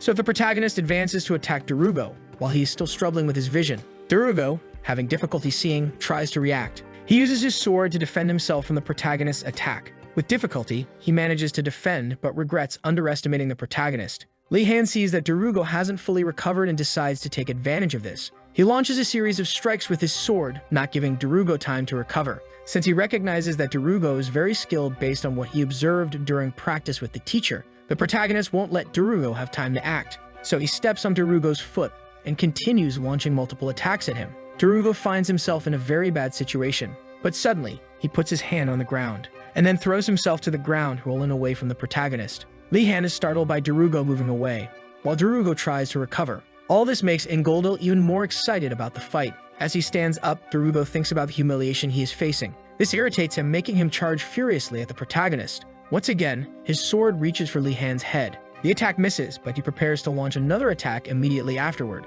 Now Li Han is on the defensive while Darugu attacks. To Engoldil, this battle is better than expected. These two are showing much more talent than he imagined. On one side is Darugu with incredible mastery of his Alpine Moon sword technique, but he is also becoming increasingly tired from using it. On the other side is Li Han, remaining calm while perfectly defending his opponent's blows. We see that Li Han is observing every movement of his opponent. This leads him to conclude that Darugu is quite agile, not letting him get off the defensive. But even worse is his energy that seems endless. However, Li Han stops thinking about these things. He refocuses on simply winning, and then he begins to think about how to improve his chances of victory. He notices that his opponent is not thinking clearly after suffering all that humiliation earlier, making several unnecessary moves and wasting energy. Even his mana infused in the sword is running out, while he himself does not get tired from using much mana, turning the fight into a battle against time. The fight continues, and now the protagonist is beginning to gain an advantage over Darugu. Darugu doesn't understand why he's losing the match. As he observes Li Han, he realizes that he is not showing any signs of fatigue. For Darugo, it feels like he is hitting a mountain. It's as if he is in the palm of the protagonist's hand. Darugo falls into despair after this. Li Han then sees the opportunity to strike, thus delivering a blow that disarms Darugo, making his sword fly away, and finally delivering the finishing blow, ending the battle between the two.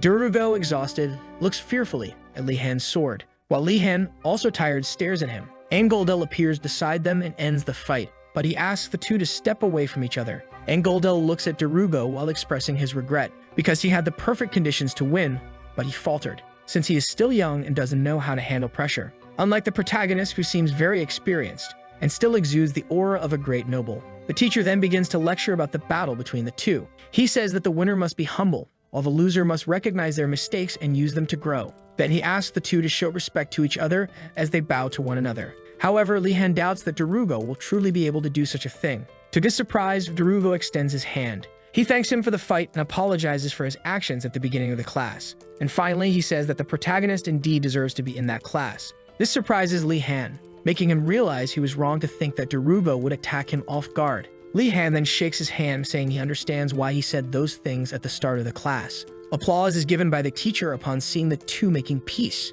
Angoldel even forces the rest of the students to applaud along with him. Time passes and night falls. Some students gather around Darugo. Person catches his attention, commenting on his humiliation as a student of the White Tiger Tower. It was the elf from the Moradi family who had approached the protagonist earlier. He tries to encourage Darugo to seek revenge against the protagonist. However, Darugo responds by saying that he lost simply because he was weaker. But the other students from the Tiger Tower are outraged, saying that he lost because the protagonist was a coward, not because of his own failure. The elf says that this discussion is irrelevant. The real issue is that the pride of their tower was broken because of him. Then the elf threatens him, saying that his family must take responsibility for the humiliation the tower suffered. Stating that he's cornered, Darugo asks what he should do. With a snap of his fingers, the elf offers him a solution, which is to send two other members of the tower along with him to face Li Han. Upon hearing this, Darugo asks if he isn't ashamed as a knight to make such a request. However, for the elf, these concerns are for losers. Some students around them start to question these actions. With a smile on his face, the elf asks them all to say what they think to his face,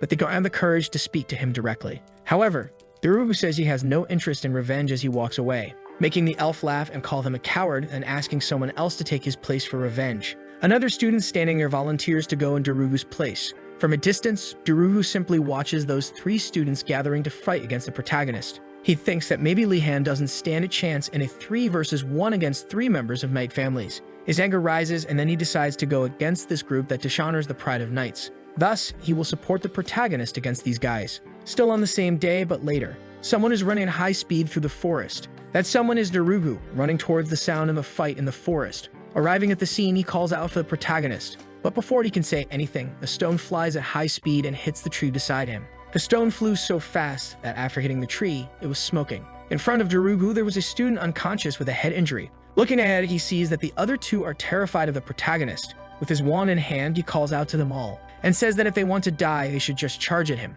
Li Han's actions frighten Darugo, leaving him confused about what is happening. We go back in time to when the 3 students were pursuing the protagonist. The 3 surround him while saying they are going to beat him up. Li Han notices their intentions but chooses only to threaten them to back off. He then frowns and begins to threaten them, saying they are messing with a member of a dangerous family. 2 of the students respond that they won't back down with just a threat. However, they are still scared, and this makes Li Han think that they are probably being supported by someone behind them. The protagonist deduces that a leader of a great family is backing them and encouraging them to do this. That's why they are brave enough to attack someone from the ward in his family. So the protagonist asks them who is supporting them. The 3rd student yells at Li Han to shut up. Right after, he orders the other 2 to surround him. Not even the protagonist can handle 3 members of the White Tiger Tower. That's when Li Han remembers all along telling him to always run when surrounded by multiple enemies. However, he finds himself completely surrounded with nowhere to run. Suddenly, an idea comes to his mind. He infuses mana into some nearby stones. He has the idea of using the same magic he used on the writing quill in the past, thus making the stones float around him. The students are startled when they see that the protagonist already knows how to use advanced magic. Li Han is pleased with his success, but decides to use that magic only to scare them off. After that, the protagonist orders everyone to get out of his way if they don't want to suffer. He then moves his wand to make the stone move, but this causes one stone to hit one of the students on the head. The blow knocks the student out instantly. Even Li Han is surprised by the force of the hit. That wasn't what he had planned. but it leaves the other two students unsure of what to do. Then the protagonist begins to exude a terrifying aura. It wasn't what he wanted, but it was a great situation for him to take advantage of. He gets into character and starts threatening the two. After this threat, the two pick up the unconscious student and flee, vowing revenge. Darugu, who had only been watching, is left in disbelief at what he just saw. Li-Han looks at him and asks if he is also there to fight, but he responds that he isn't. Darugu then explains everything that had happened. He reveals who was behind all of it, but the protagonist doesn't recognize the name of the person. In the White Tiger Tower, there is a different system than the Noble Tower. There, a hierarchy system exists among the members. So Darugu draws the person so that Li-Han knows who manipulated the other students to attack him. Now Li-Han finally realizes that the elf who tried to befriend him is, in fact, a great manipulator trying to make Li-Han suffer. He even says that the elf's appearance doesn't match her actions. Darugu tries to correct him, saying that appearance doesn't define character, but Li-Han doesn't listen.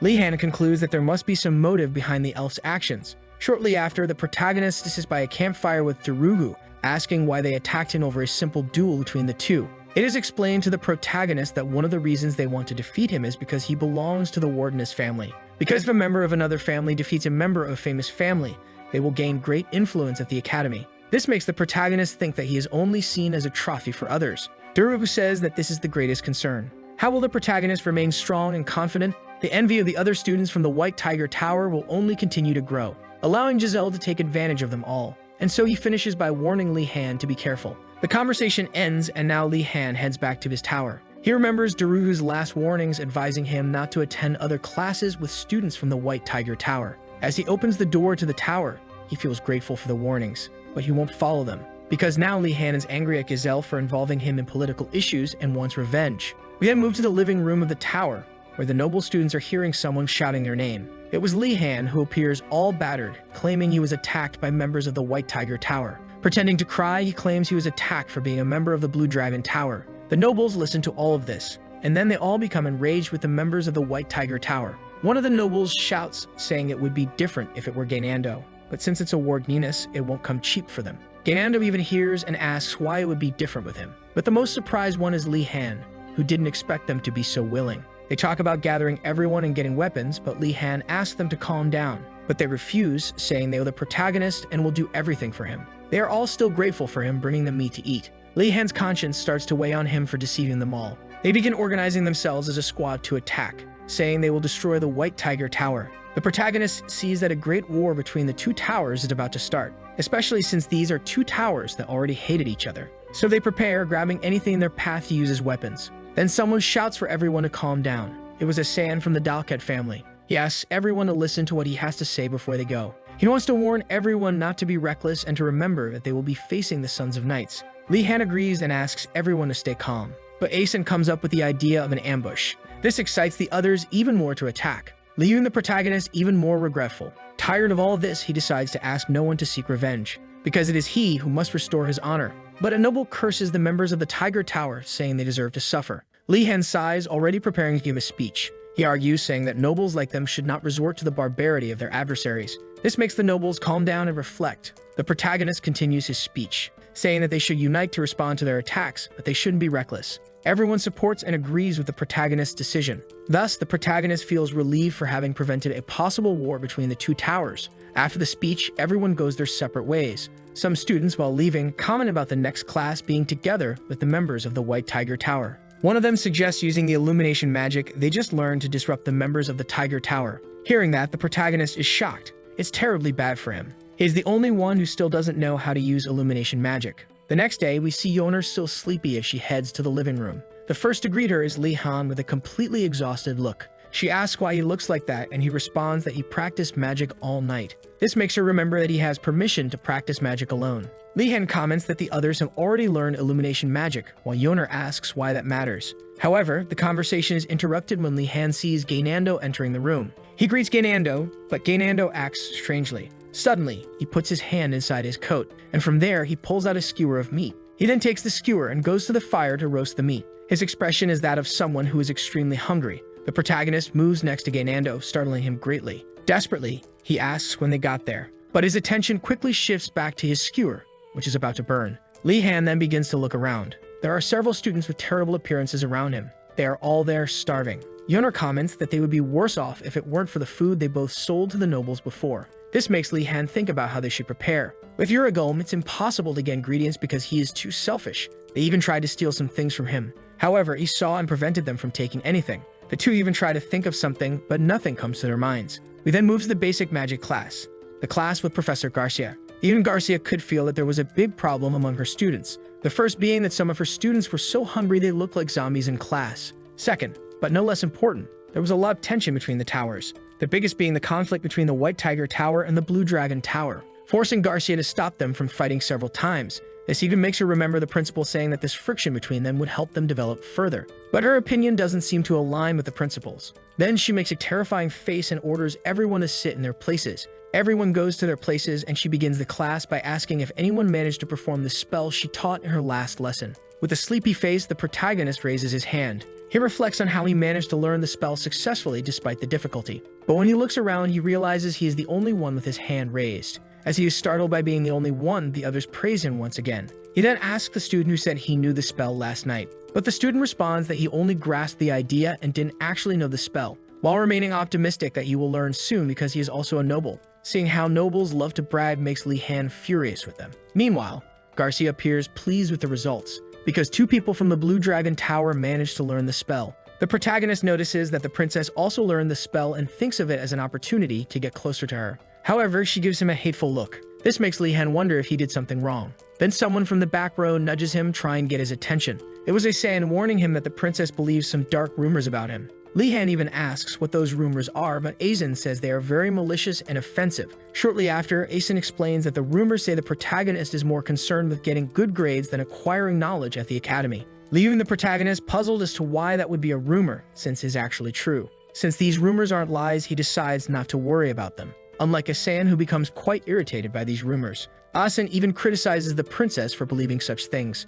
but Li Han says it's her choice whether to believe them or not. These words deeply affect Asan, leaving his hands trembling with emotion. To him, Li Han is the most saintly and pure being in this world, the only and most perfect noble of all. He even begins to believe that the reason he was sent to the academy was to meet people like Li Han. Meanwhile, the protagonist has no idea what Asan is thinking. After that, we move on to the protagonist demonstrating his illumination magic to the professor. After him, the princess also performs the spell. Both with their magic create a large yellow and blue glow in the classroom. Garcia happily praises the two students for managing to learn the spell within a week.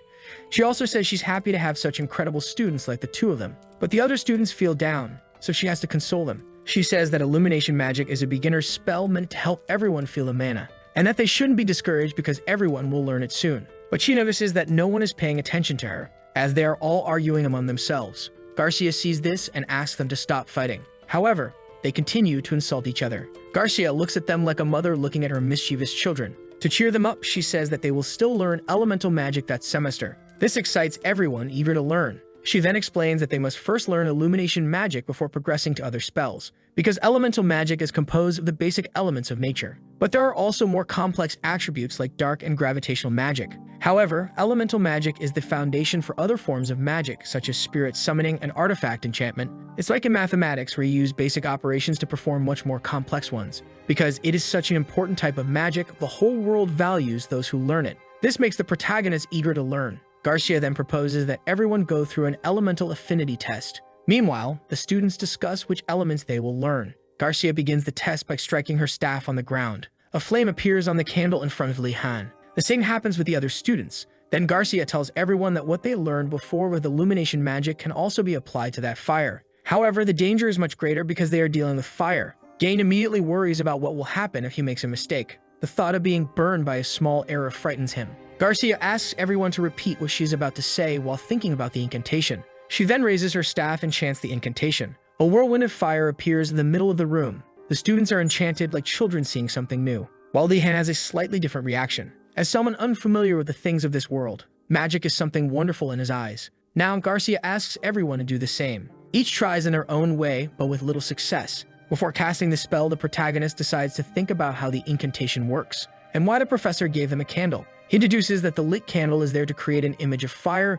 making it easier for the students to produce fire. When he is about to attempt the incantation, Professor Garcia looks in his direction, and then stops him from casting the spell, saying that he will not be performing fire magic for now. Li Han asks her why he can't. Garcia tells him that it is too dangerous for him to try fire magic. This makes him think about how he couldn't control the power of the illumination magic in his previous practices, and what would happen if he couldn't control fire magic. In his mind, he thinks he might blow up the school with a magic out of control. Garcia then suggests that he try water magic now and then leave fire magic for when he improves his mana control. After all, a small amount of water poses no harm. But for Li-Han, water magic isn't as cool as fire magic. But he then thinks about the basic principles of each element, with fire and lightning magic being the best for attack, earth and metal being the best for defense. The use of water magic is much more ambiguous. One advantage would be being able to create water whenever he wants to drink. He then agrees to take the test with water. Asan, who was next to him, says he's jealous that Li-Han is getting special attention from the professor. But his comment irritates the protagonist because he's talking without even knowing what's really happening.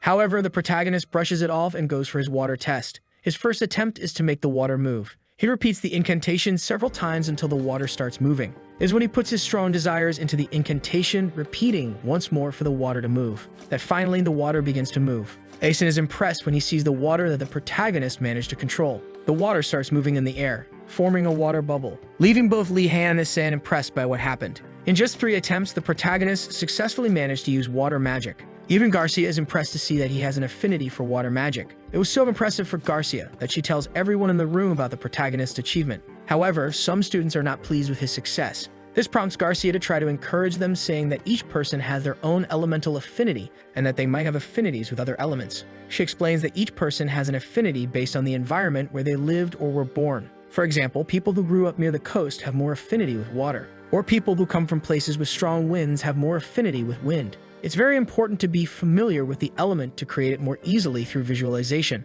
However, Li-Han doesn't believe he has any familiarity with water. He only has a few experiences of almost drowning with his former teacher. Meanwhile, the princess watches him with dissatisfaction. Li-Han even notices but cannot understand her actions. She then turns away when she sees that the protagonist looked back at her. The princess's actions distract Li-Han, causing him to lose control of the water, and thus the water falls on his head. Garcia laughs while warning him, saying that he cannot lose concentration while performing magic. Shortly after, she takes out her wand to use magic, a spell that removes all the water that had fallen on him. This makes Li-Han realize that his teacher is a very kind person. The protagonist then asks how long he should practice controlling the water. Garcia says that normally it would be until he exhausts his mana, but since he has infinite mana, she has to think of another approach. She then decides to ask him to practice until the end of the class. However, this decision doesn't please Li-Han at all. He even tries to speak with the teacher, but she ignores him. This causes him great frustration, and it reminds him of what kind of place he is in. Like all the others, she is also one of the crazy teachers of that academy. With few options left, he returns to his desk to do the task his teacher asked.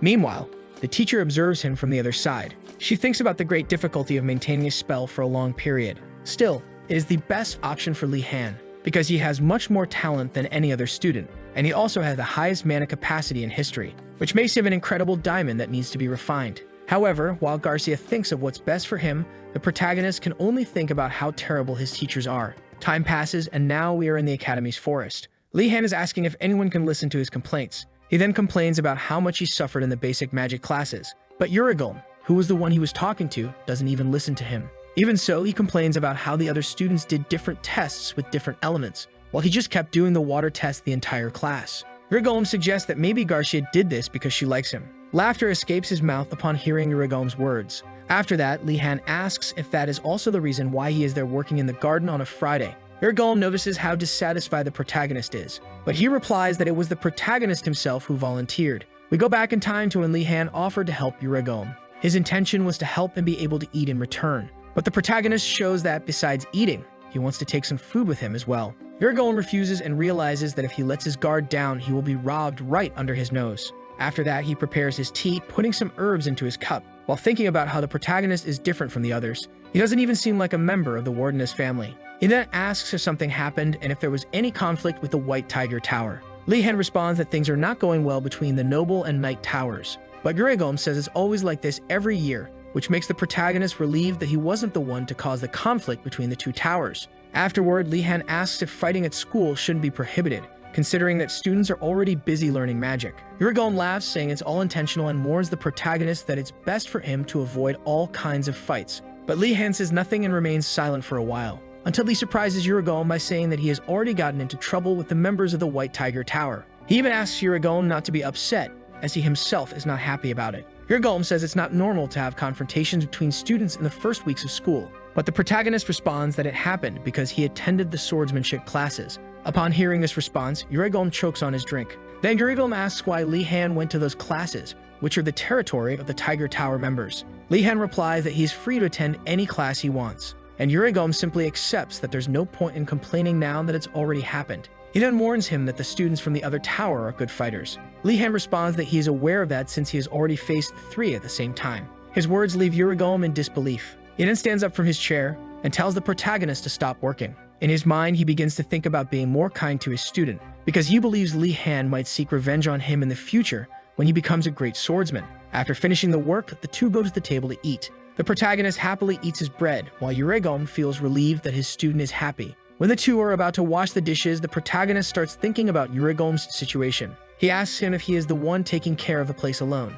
Yurigom replies that the others who used to be there didn't like the work they had and didn't perform the basics of an alchemist. The basics that gave him a huge amount of work throughout the day. Yurigom even asks if Li Han agrees, but he doesn't have the courage to deny it. Even though the protagonist sees that this school is no different from his previous life school, he doesn't give up. He then asks the professor for permission to plant some crops on his land. The professor agrees but asks what kind of crops he wants to plant. He says he is thinking of planting cabbages or carrots. At this, Yurigom immediately deduces that the protagonist wants to grow crops to sell. Li Han praises him and asks if the senior students do that as well. Yurigom, indignant, slaps his forehead while Li Han innocently smiles, not understanding his teacher. Then Yurigom shouts that he is the first one to try doing that. But he doesn't want to argue and tells the protagonist to do whatever he wants. Then he turns his back and calls Li Han strange. Li Han then begins to think about what he should do with the vegetables he has. Not knowing what to do, he asks Yurigom if there is any recipe that uses those 2 vegetables. To his surprise, Yurigom responds that he can make a stew using those 2 vegetables in the recipe.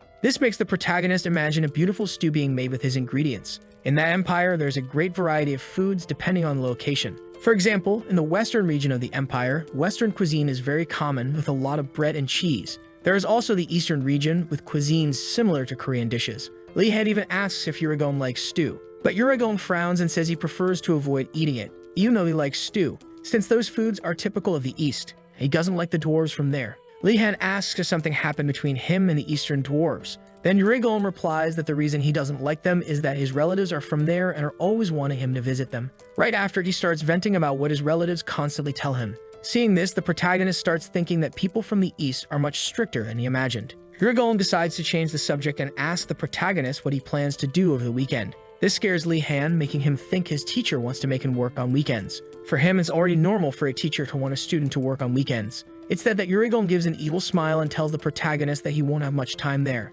Then he asks what he thinks will happen with the students who are starving. Li Han responds that maybe they will set the school on fire. But Yurigom says that's an exaggeration. He then says that the students will find a way to eat to survive, stating that the Black Tortoise Tower will go after fruits, while the White Tiger Tower will hunt for their food. Li Han asks what the Blue Dragon Tower will do, and Yurigom responds that it is the slowest among the others. However, they are still quite talented and always find a way eventually. After that, Yurigom observes the protagonist while thinking about something. In his mind, he thinks that perhaps things will be different with the protagonist's presence. Li Han notices that Yurigom didn't mention the Phoenix Tower, so he asks him about it. The response is that, unlike the other towers, they don't care about hunger. The students of the Phoenix Tower are composed of extremely religious individuals accustomed to difficult situations. Even Li Han is impressed by their faith. Then he gets the idea to go hunting with his friends over the weekend. That way, he'll have more people with him when the members of the White Tiger Tower attack. While sweeping the floor, Yurigom criticizes Li Han's decision. He even says that the members of the other tower can make different decisions.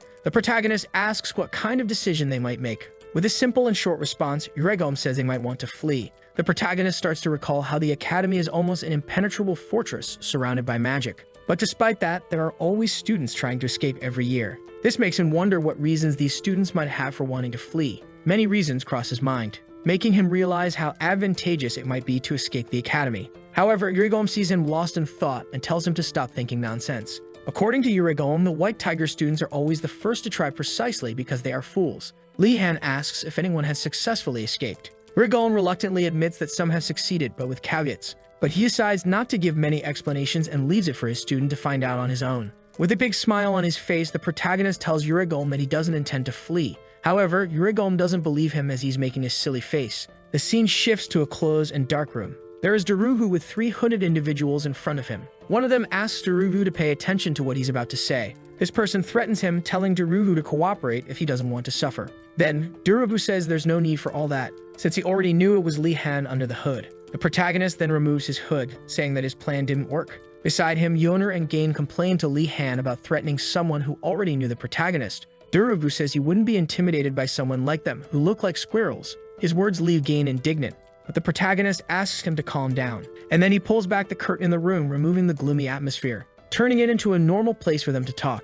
Yoner asks why Li Han is doing all this. He then replies that he feared the other students from the Tiger Tower might see them talking and create more trouble for Daruhu. Daruhu feels happy about Li Han's concern and admits that he would indeed have problems if he were seen. He then thanks him. The protagonist walks up to him, telling him not to worry. Then Li Han touches his shoulders and says that it's the least he can do since Daruhu will be his new spy. However, Daruhu doesn't like being called a spy. To him, the title of spy is not fitting for a knight. Gain even says that the title suits him perfectly. But Daruhu glares at him angrily, making Gain retract his words. Then Li Han decides to give him another title, giving him the title of informant so he can be someone who fights for justice from behind the scenes. This new title positively charms Daruhu, causing him to accept the protagonist's proposal to be his informant. Yoner wonders if all this manipulation from Li Han was taught by his family. Then Li Han changes the subject to explain why he called everyone so early on a weekend, revealing that he wants to come up with a plan to escape the academy. Yoner and Gain celebrate, while Daruhu is the only one shocked by the idea. He asks the protagonist if he is serious about what he said, making the protagonist think about the reasons he came up with to convince him. But before Li Han can say anything, he is interrupted by Daruhu. Daruhu expresses surprise that Li Han also wants to leave, leaving the protagonist puzzled about who else wants to leave. He then remembers that the members of the Tiger Tower are also from noble families. We go back a little in time, when some students from the Tiger Tower decide to go hunting for food, motivated to show that they are superior to the noble tower. But someone arrives at the scene and asks everyone to calm down. It's the elf Giselle with his trio of followers, trying to convince them that it wouldn't be a good idea to go hunting. He argues that the boar Li Han killed was only there because the teacher placed it in that location, and that to find another animal like that, they would have to go deep into the forest. His words convince the others, and they ask the elf for a suggestion. The elf says he has a better idea for them. His idea is to leave the academy, so they never have to humiliate themselves for food again. The other students love the idea, but they ask how they would do it. Giselle then says he already has a plan, and suggests that they join him so he can reveal the plan.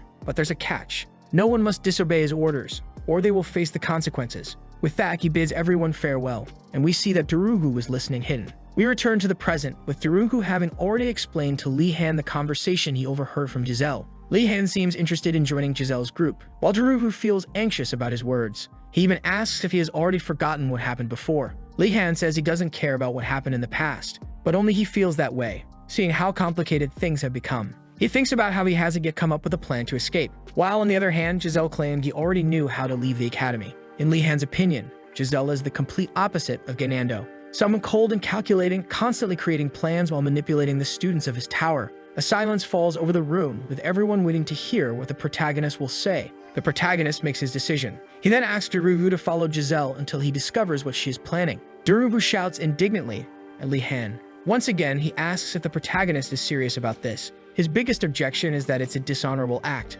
but Li Han tries to argue to convince him. He says they are in a conflict, and even quotes a war proverb. He then places his hand on Daruhu's shoulder, and finishes by saying that it's all tactics. Daruhu questions the protagonist, wondering how he can be so persuasive. In the end, Daruhu accepts his friend's proposal. Then Li Han turns him around, and pushes him towards the door while praising him for his new role. That is until Daruhu leaves the room.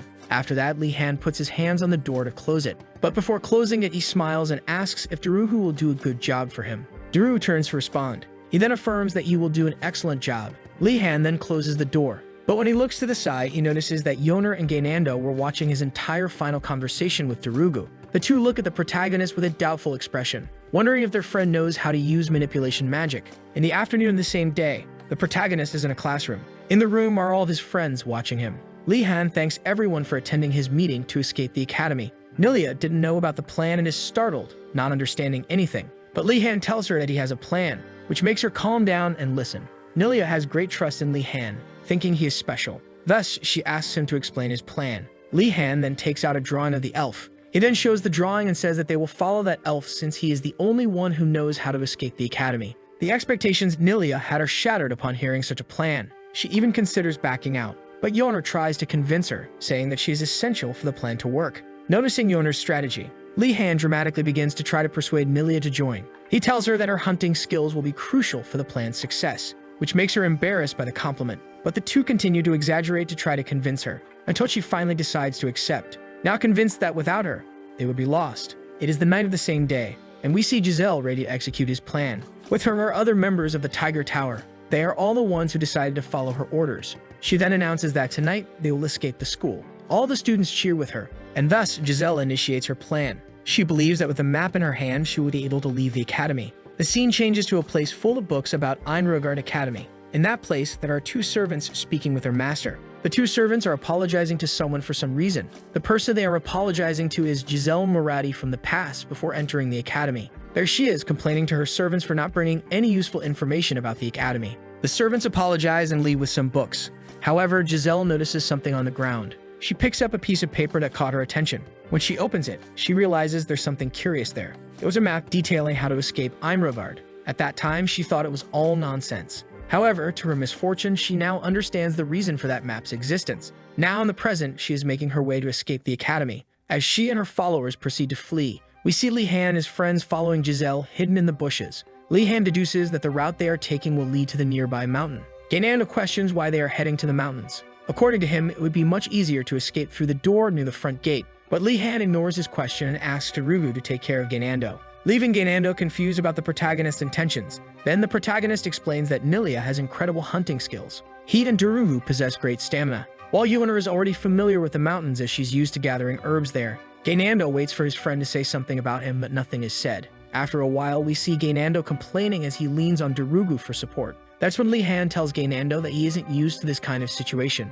Even the protagonist is struggling with the walk. According to him, if it weren't for Nilia, they wouldn't have gotten this far. He then takes a piece of paper from his coat and starts noting everything that happened, just like he did back in his college days. Suddenly, Nilia spots something ahead. She then asks everyone to stop walking. She tells them that the students from the Tiger Tower have suddenly stopped. Gainando says they probably reached their planned location, but Li Han doubts that the place is the correct one. Suddenly, a strong wind blows, shaking all the trees in the forest, making the protagonist feel a chill run down his spine. He looks up at the sky to see what's happening. A strange sensation takes over his body. He asks if it's a monster, but Nilia insists she hasn't seen any nearby. Another possibility comes to his mind, something much scarier than a monster for him. A green mist begins to appear in the area, laughing louder and louder as it materializes. All the students start to fear what's happening. They are all surrounded by the green mist. Then suddenly, the mist starts transforming into someone. The person who appears is the headmaster, laughing at the students for being tricked once again. His presence terrifies the students.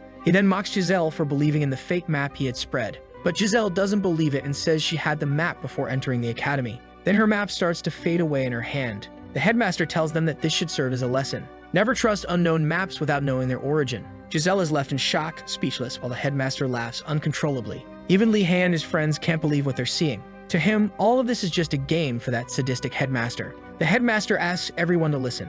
He says they all have a mission to return. However, they must make their way back while avoiding the punishment he has prepared for them. But they are free to use any method they wish. He warns that they will be judged as guilty if they are caught. But before finishing, he sighs, preparing to speak. Then he concludes by saying they just need to not get caught. The students start running frantically, while the skeletons summoned by the headmaster watch them. Nilia, who was observing everything from afar, decides to run and tells the protagonist to run as well. But Li Han grabs her hand to make her stop. He then asks her to calm down. Nilia responds that it's impossible to stay calm knowing that those skeletons could kill them. Li Han tries to reassure her, saying that the skeletons haven't even noticed them and will most likely send them to a punishment room rather than kill them. However, even being sent to a punishment room scares her. In her imagination, the punishment room is some sort of torture chamber. Yoner tries to calm her down while the protagonist observes the situation with the skeletons, not knowing how they will get out of there. Li Han hears voices of students wanting to fight while he's watching the skeletons. When he looks toward the sound, he sees some students preparing to face the skeletons,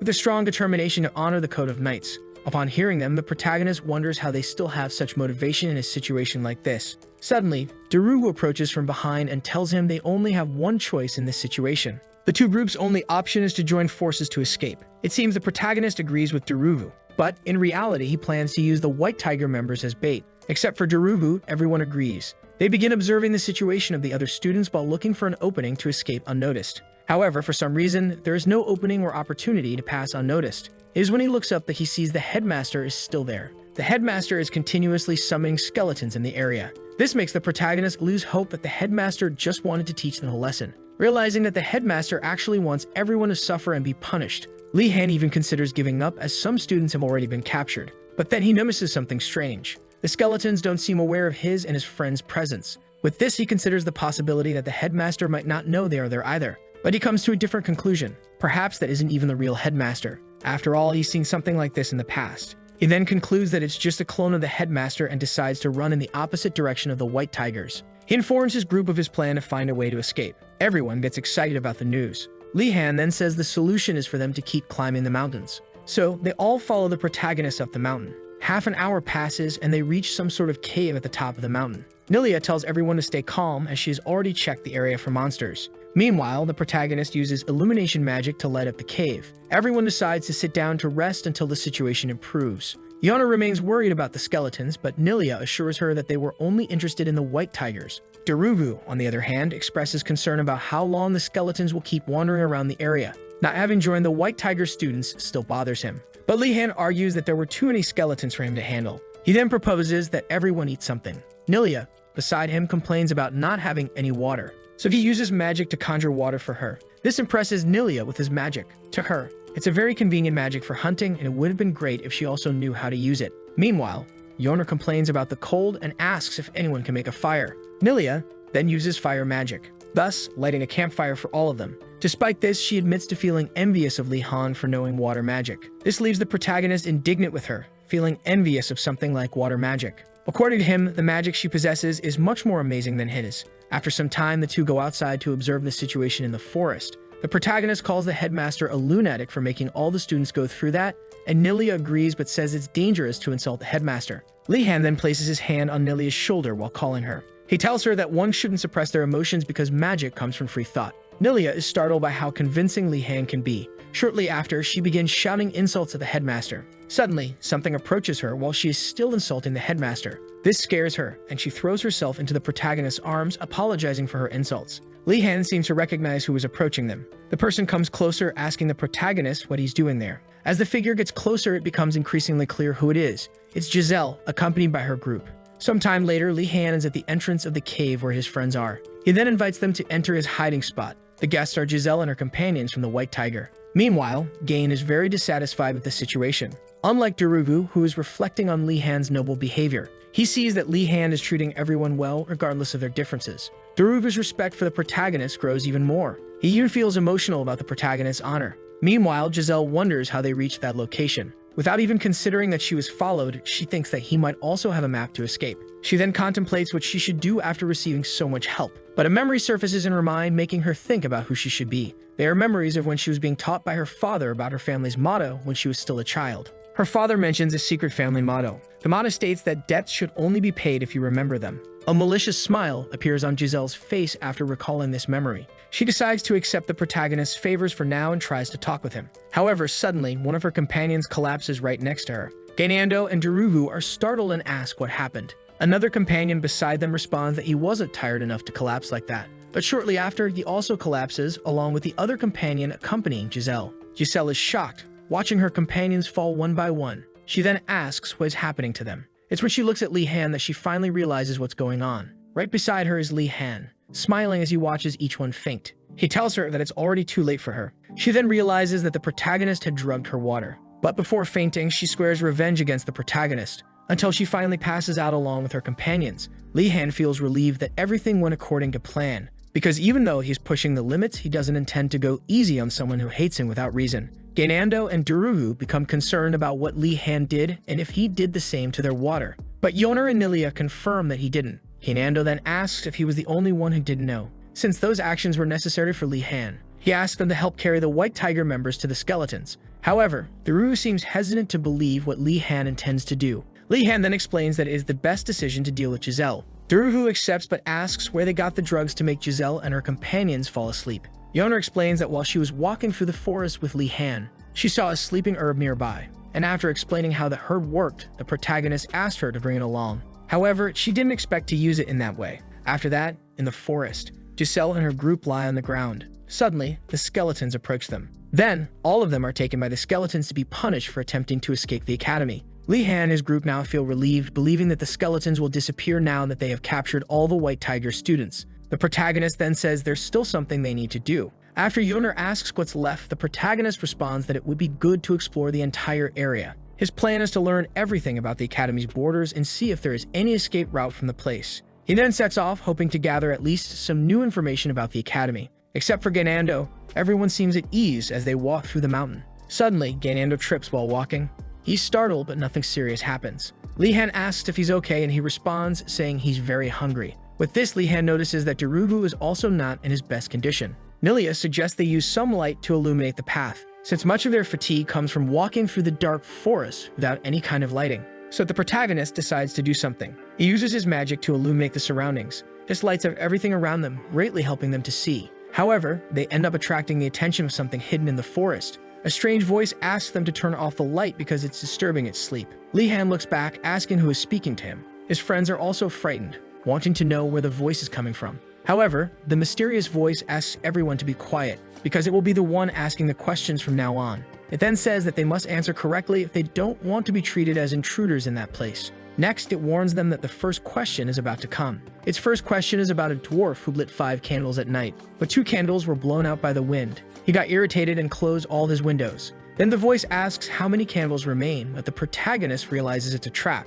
because answering that there would be 3 left seems too obvious to him. However, as he thinks about the correct answer, Ganando responds with the most obvious answer. Li-Han tries to stop Ganando, but the voice confirms his answer, leaving the protagonist in disbelief that the most obvious answer was correct. Li-Han asks if that is really the correct answer, considering all the candles would eventually burn out by the end of the day. But their voice responds that it is very common for them to use magical candles that do not melt with the flame. The voice then says it will treat them as guests from now on, but doesn't want the game to end just yet. It announces that it will ask one more question, but with a reward as a prize. Everyone feels confident and accepts the question. The next question is about who changes size at different times of the day and disappears at night. The protagonist's friends struggle to find an answer, but Li-Han responds to the question. His answer is that it's the shadow. The voice responds that the answer is correct. Li-Han then recalls hearing about this in the past. It's a well-known myth about Oedipus and the riddle of the Sphinx. The mysterious voice acknowledges the protagonist's intelligence and begins to lift its spell over the forest, transforming it into a beautiful and pleasant place. There are even spirits in the area. Suddenly, a branch brings a cup to the protagonist. It tells him to drink it to recover his energy. The juice looks unappealing to the protagonist, but when he drinks it, he realizes it isn't as bad as he expected. Drinking it makes all his fatigue disappear, and it brings an incredible, invigorating sensation to his body. Yoner and Ganando hesitate, unsure if they should drink it, while Li-Han asks for another cup. He tries to grab another cup, but the tree refuses. Before allowing him to drink, it asks him to introduce himself. Li-Han first introduces himself with his name, but the tree asks for his family name. When he mentions his family name, the tree reacts with an unexpected shock. To the protagonist's dismay, even trees fear the name of his family. But shortly after, the tree extends its branch to his head and gently pats him, saying that he will become a great mage for not being arrogant about his family name. It then asks why they are in that place so late at night. We return to the protagonist being questioned by the spirit about why he and his friends are in the forest so late. Seeing no other options, he decides to respond to the mysterious tree's question. With a bold face, he claims they are just out for a stroll. But the spirit is sharp and realizes they are trying to escape the academy. The protagonist explains that he has reasons for wanting to escape the school. He then asks the spirit for some help in getting out. The spirit admits that there is a way to escape the academy, but it's impossible for beginners to achieve. Li-Han then asks about the extent of the academy's walls, but the spirit refuses to disclose this information. However, it warns them that the walls are enchanted with magic that will hurt anyone who touches them. At this moment, Li-Han realizes there's no way for him to escape the place. Seeing this, the spirit advises the protagonist not to be reckless in trying to leave the academy. It explains that the forest is only calm because the monsters remain dormant, and in a few weeks they will awaken. Having no other choice, the protagonist accepts this and thanks the spirit for the information. His attitude surprises the spirit observing him. By watching his expressions, it senses that this boy is far from giving up on achieving what he wants. It then decides to give him the promised gift. Near the protagonist, the ground begins to tremble. Suddenly, tree branches emerge right in front of him. Li-Han, confused, just watches the scene. Then from those branches, an incredible mage's staff appears. Artifacts in this world are practically the hands and feet for mages, and among all artifacts, the staff is the most important. Despite this, no student has received a satisfactory staff from the academy. But now the protagonist has received a new incredible staff. Li-Han and his friends marvel at the new staff as the spirit asks what he thinks of it. The protagonist's response is that the staff feels warm and full of life. His answer surprises the spirit once again. It realizes that the boy in front of it is much more special than he seems. After all, it shouldn't be possible to easily detect the mana in that staff possessed by a spirit. The spirit then tells the protagonist that he will discover the staff's true potential once he starts using it. But its demeanor reminds the spirit of someone from its past, a crazy boy from 100 years ago from the ward and his family. Without them even noticing, time passes and it is already morning. With this, the spirit tells them it is time to return. It then uses a spiritual magic that expels everyone from the area. As the spirit expels everyone, it warns the protagonist to never use magic in that place because his magic is too powerful and could awaken the nearby trees. It then throws everyone back into the forest. They are tossed brutally to the ground. But before leaving, the spirit asks the protagonist to remember the riddle it gave earlier, claiming that this riddle will become an important answer for his future development. When they return to the forest, there are no skeletons left, so they all descend the mountain back to their towers. Later, the protagonist goes to his bed to rest. Suddenly, someone comes running toward the protagonist's room. This person knocks on the door while shouting for the protagonist. Li Han, still sleepy, goes to the door to see who is calling him. It's Aizen saying that something urgent is happening. He explains that the headmaster has ordered everyone to assemble outside. This news alarms the protagonist, making him wonder if the headmaster plans to find all the students who tried to escape the school. With no other options, he decides to act as normal as possible to avoid raising any suspicion. Outside, the entire area is decorated, as if an event or festival is about to take place. Li Han and his friends are confused, not understanding what is happening, until the protagonist notices that the place looks more like a festival than anything else. He thinks that maybe the headmaster isn't planning to find the students who tried to escape. Then the headmaster arrives with a smile. He asks everyone to pay attention to him, and he announces that the Empire's priests are visiting them for the weekend, asking everyone to welcome them with applause. Li Han, for his part, wonders if all this is just to welcome the priests. Meanwhile, one of the priestesses thanks the headmaster for taking some time to receive them at the academy. The headmaster responds, saying he is happy that the priestess acknowledges his efforts. Immediately after, the headmaster asks the priestess to inform the emperor that the academy needs new funds to decipher ancient magics. But the priestess replies that such matters are beyond her authority. Seeing this conversation unfold, the protagonist finally understands the headmaster's true intentions and thinks about how it's exactly like what happened in his past life. The priestess then changes the subject and returns to thanking the students for welcoming them. She mentions that they are merely servants who respond to various requests across the empire. However, Li Han notices that none of them are ordinary individuals and that they possess an incredible amount of mana around them. He also notices that they are different from mages, but his thoughts are interrupted by the headmaster, who suddenly appears beside him. This makes him wonder how long the headmaster had been standing there. The headmaster begins to speak about the peculiarity of a priest's mana, explaining that it is actually called divine power. The protagonist then says he finally understands why the priests gave him a strange feeling, and this prompts the headmaster to ask if he can detect mana. After this, the protagonist feels nervous and starts avoiding eye contact, but the headmaster keeps staring at him. The headmaster remarks that there aren't many students in the academy who can detect mana and asks why he tries so hard to hide his talent. Li Han responds that he still feels like something is missing in him, but the headmaster tries to convince him that there's nothing lacking and that he needs to be confident. Yet Li Han remains unsure of the headmaster's true intentions. The protagonist then changes the subject, mentioning that this is his first time meeting a priest. The headmaster responds that it's normal for the warden's family to have no contact with priests. He adds that intelligent people like them don't need knowledge of fate or belief in God. Li Han recalls that his father disliked religion, and he even considers that there might be many rumors suggesting that the warden's family is not fond of priests. Based on this, he decides to hide his family name from the priests. Meanwhile, the headmaster mocks the priests for coming from so far just to fulfill the requests of students who get excited about food. Meanwhile, Li Han is eyeing the food on the tables. Shortly after, he calls for the headmaster. He then asks the headmaster for suggestions on what requests he should make to the priests. Hearing this, the headmaster scolds the protagonist for not paying attention. But then he reconsiders what Li Han just said. He asks the protagonist if he intends to make multiple requests to the priests. Without saying anything, Li Han just smiles at the headmaster. This makes the headmaster think about how impressive the boy in front of him is. In his mind, the headmaster believes that Li Han plans to use this opportunity to join multiple groups and take everything he can from them. Once again, the headmaster is impressed by his capabilities, admitting to himself that he likes the protagonist a lot. He then decides to answer the question Li Han asked earlier. His first recommendation is a group that values self-sacrifice called the Precious Order.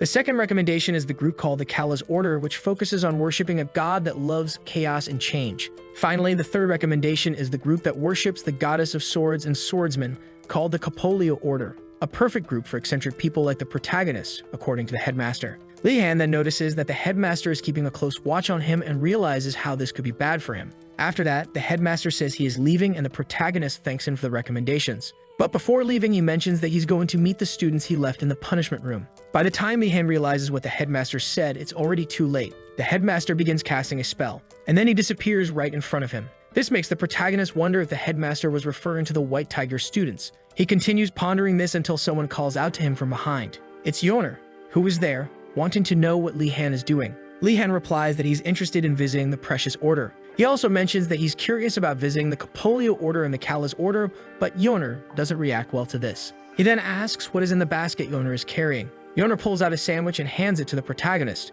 When asked where she got the food, she replies that she received it from the order that worships the god of alchemy, since they recognized her because her family had donated a large sum of money to them in the past. Your words make the protagonist surprised by the information that one can sponsor in order to gain benefits. He then laments for not having the same luck of having a family that donates to religious orders. Right after, he says goodbye to Yoner, while lamenting not being able to get things as easily as Yoner. We then see two priests talking alone, until Li Han arrives and catches their attention. He then says he is looking for the teachings of Lord Prisinga. This makes the two priests enthusiastic about his visit. Even the other students nearby couldn't understand why the protagonist was there. One of the priests asks the protagonist to follow him. Next, the priest calls a girl to assist him. But when she arrives, the protagonist notices that her appearance is different from what he is used to. She has a pair of horns on her head, demonic eyes, and dark skin. The girl expressed herself in a passive and timid manner in front of him. It is then that he realizes that the girl is a half-blood demon, a hybrid between a demon and a human, who, very commonly, are excluded and isolated because of their appearance.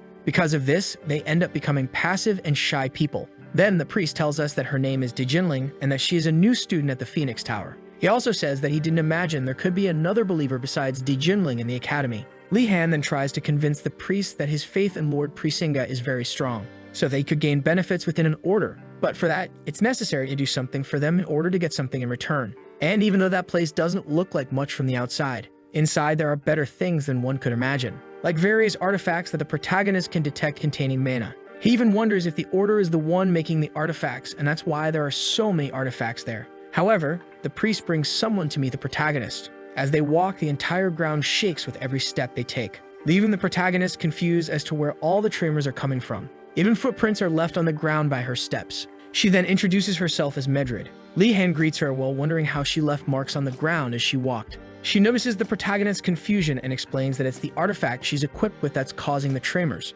She adds that the artifact is cursed, and because of that, the user's weight is increased several times. This makes Li Han even more confused, and he asks why she uses something like that. Medrid's response is that everything she does is out of love for her Lord Prisinga, leaving the protagonist even more confused by her actions. However, she explains that since her lord is someone who takes on all the pains of the world, his followers must share that pain too. After that, the protagonist begins to regret the choice he made, but Medrid says she will understand if he doesn't want to follow the same path. Li Han then thinks about leaving, but it's then that Medrid tells him she planned to give him an artifact if he accepted joining the order, and she even says that it would be a special artifact that serves to absorb the user's mana. Hearing this, the protagonist begins to show interest. After all, his biggest problem at the moment is his infinite amount of mana. He then goes back to the priest and starts asking what the other effects of the artifact would be, because for him, there must be some benefit in an artifact besides its curse. Medrid is surprised by Li Han's willingness and decides to tell him the artifact's effect. In an artifact, the level of its effect is equivalent to its level of curse. An example is the priestess's artifact, which increases her weight and, as a benefit, increases her divine power. She then tells him that the artifact's effect is to have an invisibility spell on it, but she emphasizes that it's not worth the effect for such a problematic curse. She even says she understands that he doesn't want it, but the protagonist interrupts her. He then says he is willing to make the sacrifice. Medrid is delighted by the young student's willingness in front of her. She even says she feels embarrassed for not realizing how powerful Li Han's faith and sincerity are. However, for the protagonist, it's different, because for him, the invisibility spell will be of great use. Therefore, the priestess happily agrees to give the artifact to him. The artifact is a belt that once belonged to Lord Prisinga. Two priests approach the protagonist when he takes the artifact. The reason for the two approaching is because they are worried about what might happen to Li Han when he uses the artifact. However, Li Han doesn't care about them. He equips the artifact on his body. After equipping it, he asks how to activate the invisibility. But the priests beside him are surprised that nothing happened to the protagonist. This even makes the protagonist ask if something was supposed to happen. However, the priestess says there's nothing wrong and then explains to him where the invisibility spell is located. In her mind, the priestess believes it was her god who sent someone as incredible as Li Han to them. Meanwhile, the protagonist takes the spell that was written in an envelope inside the box. Then he begins to recite the spell to activate the artifact's invisibility magic. He then disappears right in front of everyone. Even he was surprised that the spell worked. The spell not only made him invisible, but also made him completely disappear. Next, the protagonist uses the spell to return to normal, but he notices that he isn't feeling the curse affecting him. As a solution, he asks the priestess for more curse artifacts. And once again, she gets emotional with Li-Han's actions. However, she asks the protagonist not to overexert himself. But Li-Han doesn't accept her advice and insists on wanting more. With that, the two engage in a discussion that lasts much longer than it should have. Time passes, and now the protagonist is sitting while thinking about his artifact. He laments not having obtained more cursed artifacts, but he is very happy for having found a great way to escape the academy. It is then shown that while the protagonist was daydreaming, the priestess was explaining about the beginning of the Precinga order. She finishes the lesson and Li-Han thanks her for the teachings. In summary, the lesson served to show that anything is possible as long as one is willing to use a cursed item in exchange. When the protagonist is about to leave, he is stopped by the priestess. Before he goes, she asks him to take a basket of food with him, saying it is a gift for him. This makes him even happier for having joined that group. At the same time, someone pokes the protagonist in the back. It was the half-demon girl also offering him a basket of food. But Li-Han asks why she is giving him her basket. She then says she doesn't need it, as she is a great devotee of Lord Precinga. After that, she walks away without saying another word, leaving the protagonist thoughtful about the members of the Phoenix Tower and how they are entirely different from the other three towers. Suddenly, the priestess asks the protagonist for a favor. Her request is for Li-Han to take care of Dejiling and help her be less harsh on herself. But Li-Han responds that he doesn't know how he could do that while being in another dormitory. So the priestess hands him another basket, finally convincing him to help the girl. The two then say their goodbyes. And now the protagonist walks alongside Dejiling, asking her how she would like to be called. Right after, he asks what things are like inside the Phoenix Tower. Dejiling responds that everyone just prays all day, but that many choose to pray in different places in the academy until dawn. Upon hearing this, Li-Han also asks if it's okay for them to stay outside the dormitories until dawn. Dejiling responds that the members of the Phoenix Tower have permission to do these things. Li-Han then realizes that the students of the Phoenix Tower don't have to follow some rules, and with that, he sees an opportunity to do more things in the academy without getting caught. With this, the protagonist asks Dejiling for a priest robe for himself. A look of disdain is directed at the protagonist by Dejiling. Soon after, she says that the robes won't help him overcome the artifact's curse, but Li-Han states that he only wants the robes to get even closer to Lord Precinga, and so he convinces the girl to bring the robes for him. After that, he thanks her, while celebrating for having more means to escape the academy. Right after, he asks if she's been eating well. She responds that she is satisfied with the amount of food she has. But Li-Han says that the priestess was worried about her behavior, eventually asking for his help to take care of her. Li-Han then suggests that she should eat with him from time to time, thus avoiding causing concerns to the priestess. Dejiling accepts the proposal, but with a bit of hesitation. The protagonist, however, is satisfied with her response, even more so because she gave him some gifts. However, the protagonist shows a reaction of someone who is planning something more with this. Later that same night, the teachers are gathered in the staff room. We then see the alchemy professor drinking his tea. He thinks about how the tea has improved since the protagonist joined the academy, but shortly after, he asks why they are gathered there. Garcia says he believes it's because of the basic writing training. He then asks the headmaster if he has already chosen the teacher for those classes, but Yurigom says he already has a teacher for that class. Garcia then responds that the teacher disappeared after going to search for a unicorn. However, the headmaster tells them not to worry, because he had already arranged a replacement. This news even surprises some of the teachers, and they are also impressed by how quickly the headmaster found a replacement. Thus, they praise the headmaster for his work. Immediately, Gregor asks who the teacher is and if he is skilled enough to teach such an important subject. The headmaster then tells him not to worry, because the teacher will be someone called Zdider. Garcia celebrates and states that she will be a good teacher. Engeldel agrees and talks about her being a famous adventurer known for her explorations in the Empire. However, Yurigom slams the table. He then shouts, wanting to know why she is the teacher. He is not at all pleased that she was chosen to be the teacher, because in fact she is his aunt, in addition to being the person who constantly bothers him about family matters. But the headmaster responds that he only wants the best at his academy and doesn't care who they are outside of the academy. He then concludes the teachers' meeting. Later, the next morning, a mysterious person is speaking with a little bird. This is the new teacher, who has just arrived. Shortly after, the students gather near the academy's forest,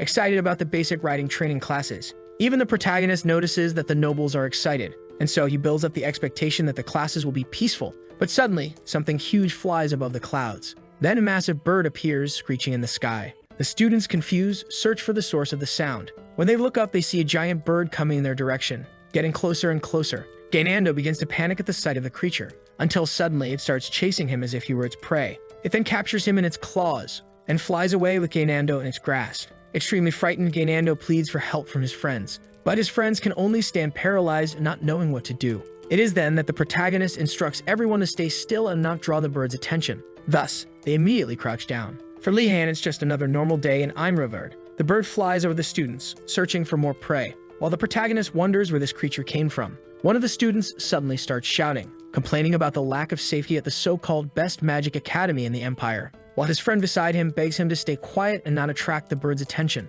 However, it was already too late and the bird appears in front of them. Thus, the two panic, and the bird captures another student. But this time, the one who was caught was the boy who had remained silent and did nothing. The bird then flies away with two students captured, but the protagonist wonders why the bird targeted the other boy instead of the one making noise. It is then that he notices something, and he discovers what was happening. There was a similarity between the two captured students. They both had shiny hair. Noticing this, the protagonist instructs everyone to cover their hair. After that, someone comes up behind him, praising him for his actions. Li-Han looks at the person but doesn't recognize who it is. He even asks who this person might be. But before she could say anything, she's interrupted. Two students from the Blue Dragon Tower shout in her direction, insulting her for being from the Tiger Tower and claiming that she's only there to bother the protagonist. They then shout for everyone around to attack her. But she says she is now on Giselle's side, and at that very moment, someone steps in front of her. It is the princess, telling everyone not to attack her, leaving the students unsure of what to do. Li-Han asks if the two know each other. The person then introduces herself as the princess's knight, named Rowena.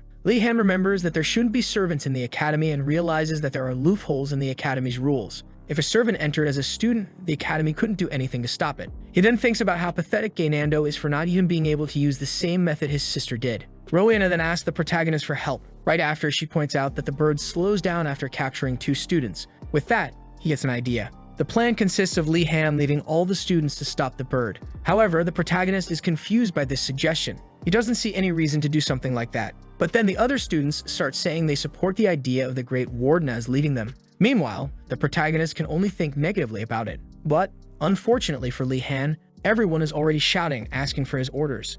Seeing that there isn't much choice, and even feeling uncomfortable with all of this, Li-Han finally decides to lead the group. Meanwhile, the knight watches him attentively from behind. We are then shown a few days before this event, with Rowena upset that the class leader is a wardeness instead of the princess. To him, the princess is someone destined to take the lead since childhood. So he crumples the letter he received, and decides to investigate the wardeness he has heard so much about on his own. Back to the present, Rowena is eager to discover the protagonist's secret, but he has no idea that all the students' confidence in Li-Han came from him selling them meat at the beginning. Now, everyone gathers around the protagonist, listening to his plan. He then asks if anyone has a shiny object. One of the students gives him a mirror. Thus, the protagonist puts his plan into action. The protagonist then draws the bird's attention while pointing the mirror in its direction, while shouting that he has what the bird wants. Successfully, he catches the bird's attention, and so the bird flies in his direction. Li-Han shouts for everyone to get ready, telling them to form a wall standing side by side, while he hides behind them until the bird gets close. Quickly, the bird approaches them, until Li-Han stands up, and then uses his light magic, right in the bird's face, blinding the bird with the light, causing it to fly away in fear. After that, the protagonist shrinks his staff to store it, thinking about how the decision to scare the bird was the best choice to make. At the same time, the students are praising the protagonist for managing to scare the bird. Everyone recognizes the protagonist as someone incredible and capable. Li-Han even feels embarrassed and tries to change the subject by asking about the two students who were captured. Immediately, screams are heard coming from the sky. It was Gainando falling from the sky along with the other captured student. After falling from the sky, the two faint. Meanwhile, the bird is perched on a tree with a strange figure beside it. The person comforts the creature, which was terrified after the protagonist scared it. She then jumps down from the tree she was on, and lands on the ground calmly. Then she greets all the students. At first, the students are confused by the unfamiliar person, but Li-Han realizes that the whole situation was planned by this person. He even notices similarities between her and his teacher Uragom. However, he quickly dismisses it, thinking it would be too much of a coincidence. Meanwhile, the person approaches the protagonist until she gets very close. She then puts her hand on his shoulder and says she sees great potential in him. Memories of his first encounter with Uragom come to his mind, creating an uncomfortable and unpleasant feeling of déjà vu. Simultaneously, the students gather around, wondering if she might be her new teacher. Li-Han then asks her if there is any relation between her and Professor Uragom. Immediately, the woman says she is Uragom's aunt, but the protagonist decides not to present himself as being close to Uragom to avoid drawing the attention of yet another teacher. However, the other students have no clue and begin to praise Li-Han, talking about how he is very close to Uragom. Li-Han tries to deflect, but the students don't stop praising him. At that moment, the new teacher shows interest in the protagonist, making him realize there was no other choice. And now he has no option but to make a good impression. At the same time, the teacher starts clapping to catch the student's attention. She then introduces herself as Zeta of the Lightning Steps. She also mentions that she is replacing a teacher who disappeared after searching for unicorns. Immediately, the students recognize her as the famous adventurer with many titles and achievements throughout the Empire. Meanwhile, the protagonist can only think about how the students aren't concerned about the disappearance of the other teacher. Zeta asks if anyone can guess why she brought the Thunderbird to the class. That bird is very special and feared for its aggressiveness and lightning controlling abilities. This leaves Gainando even more scared, thinking about the danger he faced. Then one of the students asks if their goal for the semester would be to ride that bird. But Zeta laughs and says that none of them would have the ability to ride an animal like that. She then points to the protagonist and asks him what he thinks the lesson will be. Li-Han responds saying that she brought the bird only to observe how the students deal with a dangerous monster. One student even says that this can't be true as they are not in the survival against monsters class. But to the student's surprise, the protagonist's answer is correct. Zigar says it is necessary for everyone to know how to handle dangers they might encounter during their journeys, but that riding lessons will still be the main focus of the classes. She then tells everyone to head to the stables and asks the protagonist to lead the group. Afterward, she tells the protagonist that he will be her right-hand assistant in the lessons from now on. Now at the Academy stables, the teacher talks about horseback riding and how it is the basic skill needed to ride more advanced creatures. However, the students are quite bored listening to the basic explanations, since it is common for nobles to learn horseback riding. Suddenly, Li-Han notices that Zeta is watching him, while wearing an incredibly happy expression on her face. This ends up making the protagonist extremely frightened. He then warns Yoner to be careful about what's coming. That expression from the teacher made him think that something bad is about to happen. Perhaps this lesson won't be as simple as riding a horse. Then everyone enters the magnificent stable of the academy. The students are amazed by the horses inside. Zeta asks if everyone wants to ride the horses, and they immediately respond with excitement. She then pulls a jar of sticks from her bag and tells everyone to take one so that the order of choosing the horses can be decided. Thus, a draw is held to determine who will go first. Gainando is chosen to go first. Two students become envious while Gainando mocks them. Shortly after, Gainando goes to choose his course, until he finally picks one. His choice is a strong and large course, which looks more like a violent beast. Even his friends are puzzled as to why he chose the most intimidating horse in the stable. Gainando then explains that a mount must be big and strong for him, but the horse delivers a blow to Gainando. A blow so strong that it throws him backward, even knocking him to the ground while he spits blood. Yoner asks if he's okay, but he can't even respond. After that, one of the students mocks him, saying it served him right for choosing an aggressive horse. The student then chooses his own horse, stating that a horse should be gentle to be chosen. But the horse begins to smile, and then it starts furiously biting the student's head. The student even asks for help, but the Tiger Tower student next to him mocks him. But at that moment, his horse also starts attacking him. It is then that the students finally realize that these horses are not friendly. Seeing this, the protagonist wonders what is going on. The horses begin to become restless, showing themselves to be extremely aggressive, thus scaring the students inside the stable. Loud laughter is heard amidst all of this. It was Zeta laughing at the students' predicament. She then tells them what their first task will be. They must all first become friends with the horses. Her words displease everyone, but she says the horses will become friendly when the students treat them with affection and care. Therefore, the main objective for everyone will be to become friends with their horses. Li-Han notices that the horses are not ordinary, and thus it may not be an easy task. While he considers choosing the horse that looks the easiest, the teacher approaches him and asks him to follow her. With not many options, he agrees to follow her. She then leads him to one of the stable's stalls. When they arrive, he is amazed by what he finds: a beautiful and majestic silver horse. Zigar says she doesn't want to give such a prestigious student a common horse like the others. This makes some students praise and envy him for having such a good opportunity. But Zeta says things aren't as they think. According to her, the horse is the most aggressive, despite being the most beautiful, and that it may even be easier to tame a monster than that horse.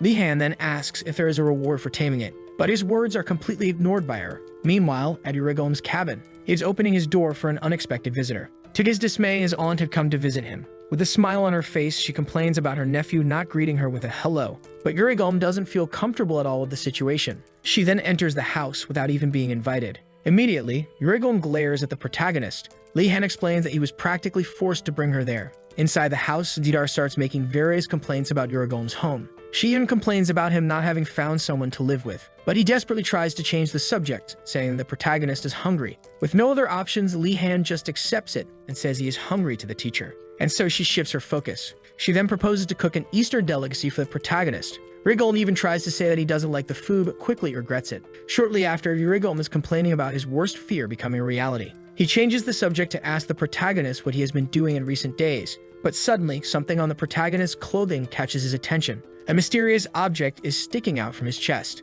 Then Li Han grabs the item on his chest. It's the staff that the forest spirit had given him. Rivalry is impressed, saying he feels spiritual magic emanating from the staff. He then asks where the protagonist obtained the staff. Now Li Han has to explain everything that happened that day. Li Han explains that a series of coincidences happened that day. Immediately, the two teachers realize that he was trying to escape the academy on that day. Rivalry then asks if the forest spirit gave him a riddle and how the protagonist figured out the answer. After all, that spirit is quite famous within the school and is known for being both irritating and cunning. Upon hearing this, Li Han asks Rivalry if it's possible that the staff has some hidden power. Rivalry's previous words made him suspicious that there might be a hidden power he is unaware of. With this, he begins to imagine having incredible powers within the staff. Meanwhile, the teacher finishes cooking and serves the protagonist. Shortly after, she confirms the question he asked earlier. This makes him even more excited, only to immediately say that the staff is good for farming. Li Han's expectations are shattered at that moment. Rivalry even adds that since it comes from nature spirits, the staff is excellent for work related to nature, and that it's perfect for him as he wants to start a garden. Zidar becomes curious about Li Han wanting to start a plantation. Shortly after, she offers to help him with his garden. She then asks him to come to her after he finishes eating. Time passes, and we move outside the cabin. The two are in front of Rivalry's garden, with Zidar helping the protagonist start his plantation. The two talk more about gardening. A very pleasant atmosphere surrounds the protagonist, and so he continues planting, until Zidar calls him over, and suddenly the plant he had just planted begins to glow. Something mysterious happened to that plant without the protagonist knowing. Later, in the Dragon Tower, the nobles are complaining about the hunger they are experiencing, until a glowing figure appears before them. It's Li Han arriving with a basket in his hand, a basket full of delicious food. The nobles get excited to see that once again the Great Wardeness has brought food to the dormitory. Then we are shown that before this, the teacher prepared a basket full of food for the protagonist. Now the nobles are sucking up to the protagonist, wanting food from him. Just like baby birds waiting for food from their mother, Li Han then responds to them all. He says he will prepare soup for everyone.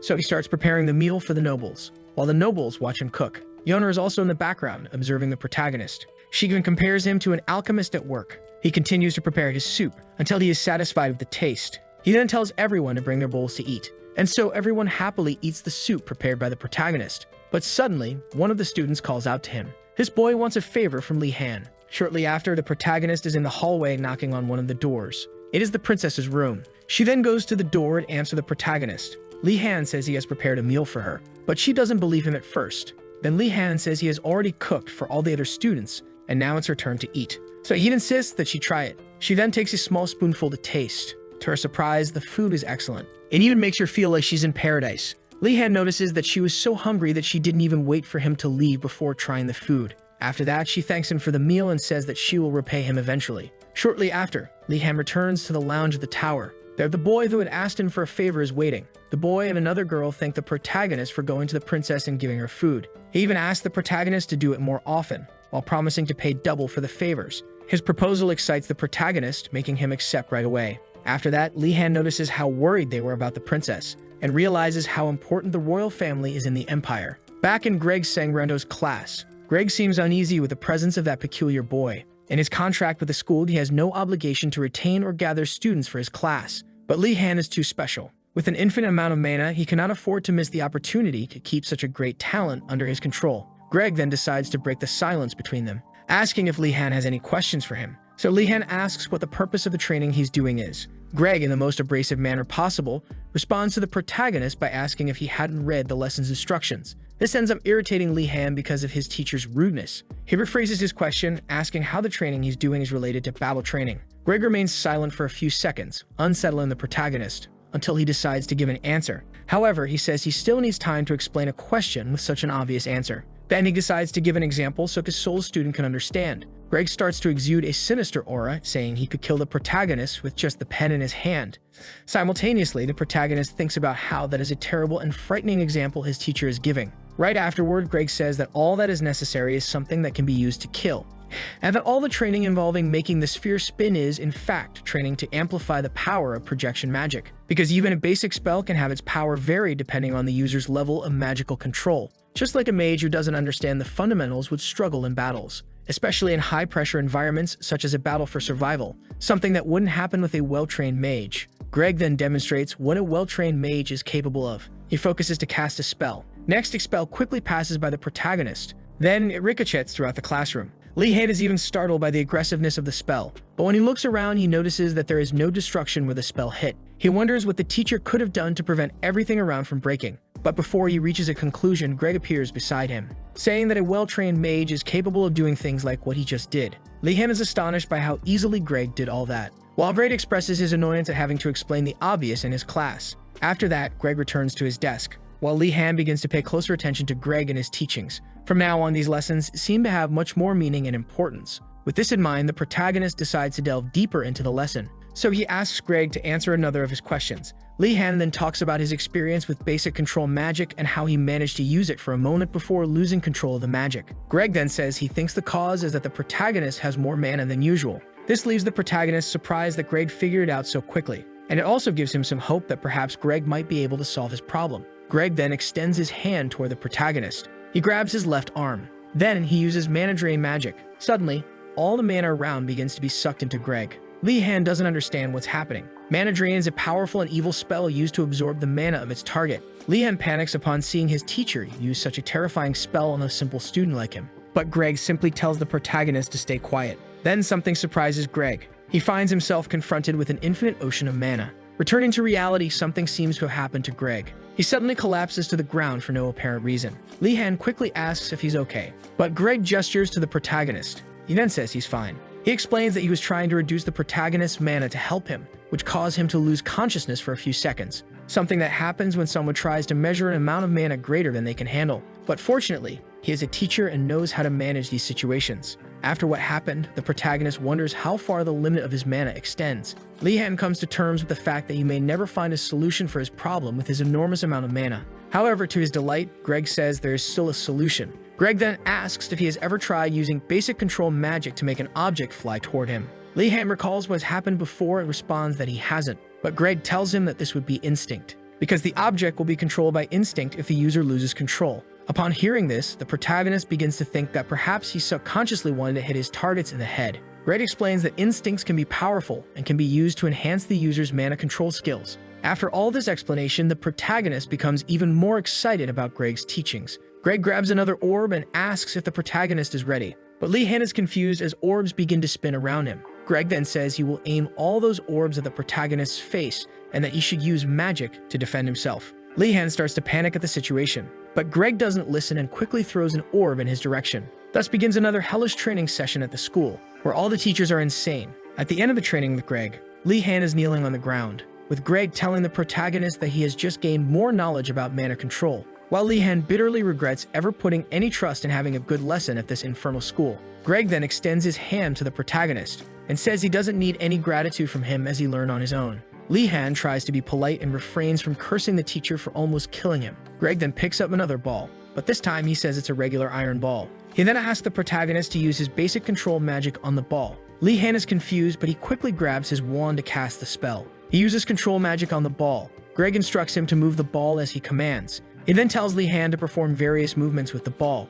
Shortly after, he tells him to stop. He then advises Li-Han to use the iron ball for training instead of the spiritual stone from before. But before that, he asks the protagonist to try making a circle with the spiritual stone as he still doesn't feel confident. When Li-Han begins using the magic, he notices that it is easier to control the orb than before. Greg explains that experiences like those Li-Han had have helped him improve as a mage, and that the orb is merely a support tool for beginner mages without much skill. After the explanation, he asks Li-Han to try the same with the iron ball. He then says he will provide more challenges as the protagonist progresses in his skills. However, this isn't encouraging news for his only student. Greg suddenly thinks about the types of people in the world, those who fall into despair in life or death situations, and those who know how to react and act in desperate situations. Li-Han belongs to the second category and has great potential to become a battle mage. With this, Greg decides that he will teach in the most effective way to ensure his only student becomes a great mage. Later that same day, Li-Han meets with Digiling. The two greet each other, but Digiling notices something about the protagonist. She sees that he is in terrible shape and asks if something happened to him.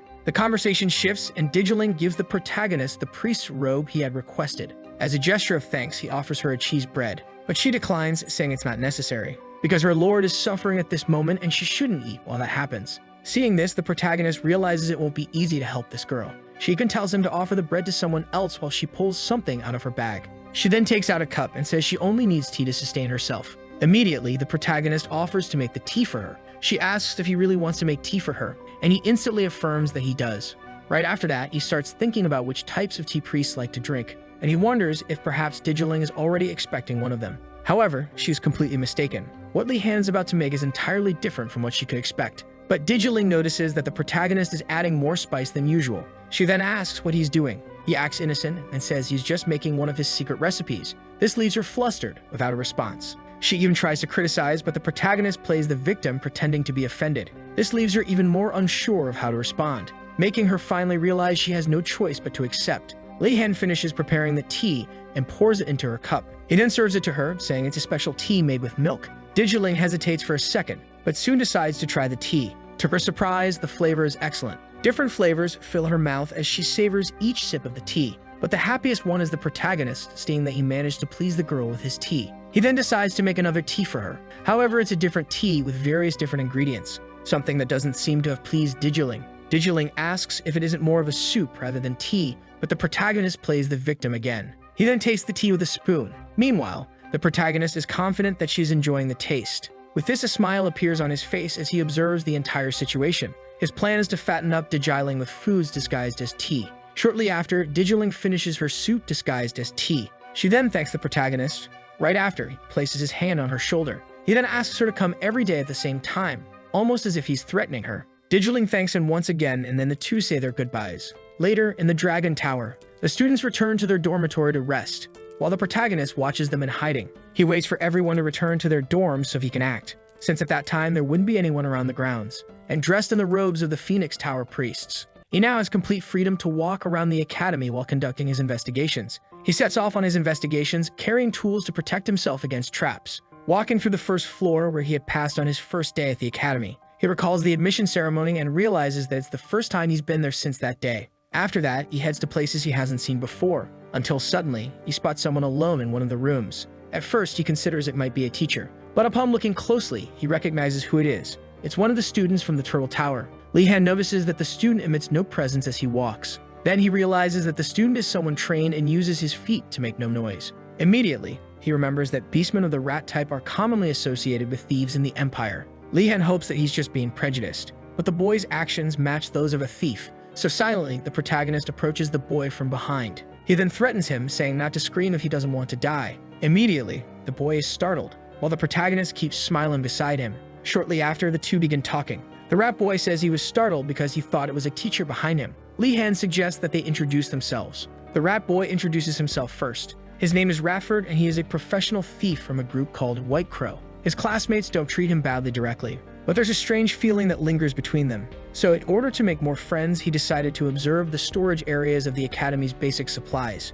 And that's how he ended up in that place, bringing with him a key he crafted using his skills. Even Li-Han recognizes his skill. Now Radford asks the protagonist to introduce himself. Li-Han introduces himself with his full name, and once again his family name frightens a student. Li-Han notices he's scared him and asks him to calm down. He then proposes that they work together. But Radford can't believe that someone from high nobility would want to team up with him. To convince him, the protagonist asks him to think about what a student would be doing in such a place so late at night. After that, Radford realizes that the protagonist is also up to something. Li-Han then asks if he managed to open the door, and Radford quickly responds that he couldn't, and that he believes the door is protected by magic. This makes Li-Han realize that opening the door won't be easy for them. However, he notices something different about the door. He sees a strange symbol on it. He then asks Radford to step aside. He takes out a key with the same symbol that was on the door. He inserts it into the lock. Surprisingly, the door opens with that key. Even Radford can't believe it worked. He then asks where Li-Han got that key, and the protagonist replies that he stole it from the headmaster's desk. On the day, he and Asen had to complete the headmaster's task. Li-Han had found those keys along with the headmaster's message. Meanwhile, Radford is astonished at how bold the protagonist is. Li-Han, on the other hand, starts feeling apprehensive about the possible traps they might encounter inside the room. So the two open the door to enter. When they open it, they realize it leads to the Academy's underground. Before they go in, Radford notices something. He then asks the protagonist to wait while he investigates what's happening. He says he's hearing voices from people right below them. The protagonist is only slightly surprised, because he discovers that the Academy's supplies come through the underground. Because of this, no one knew where the Academy's supplies and equipment came from. This makes him even more excited to explore that place. So they proceed to descend into the underground. in search of discovering more about the academy. Shortly after, Rafford comments on how dark the environment is even though they haven't descended very far. He decides to use magic to light the place, but immediately, the protagonist stops him from using it. He then warns him, saying that the entire place was designed by the headmaster and that they need to be cautious. Rafford realizes he almost made a mistake and apologizes. After that, he starts thinking about how the protagonist knows how to handle such dangerous situations. But something bothers him. He remembers the rumors about the imperial family suffering at his hands, and even rumors about him managing to defeat the incredible Thunderbird. He then begins to believe the rumors he has heard. Meanwhile, the protagonist urges him to hurry, so the two resume their exploration of the place. They realize that the entire area is a large warehouse for supplies. Li-Han tells them to proceed carefully. Suddenly, all the lanterns light up mysteriously, forcing Li-Han to hide again. It is then that someone begins to approach. Li-Han notices that someone is coming. A hooded figure enters the area, checking the supplies inside the warehouse, while the protagonist and Rafford observe.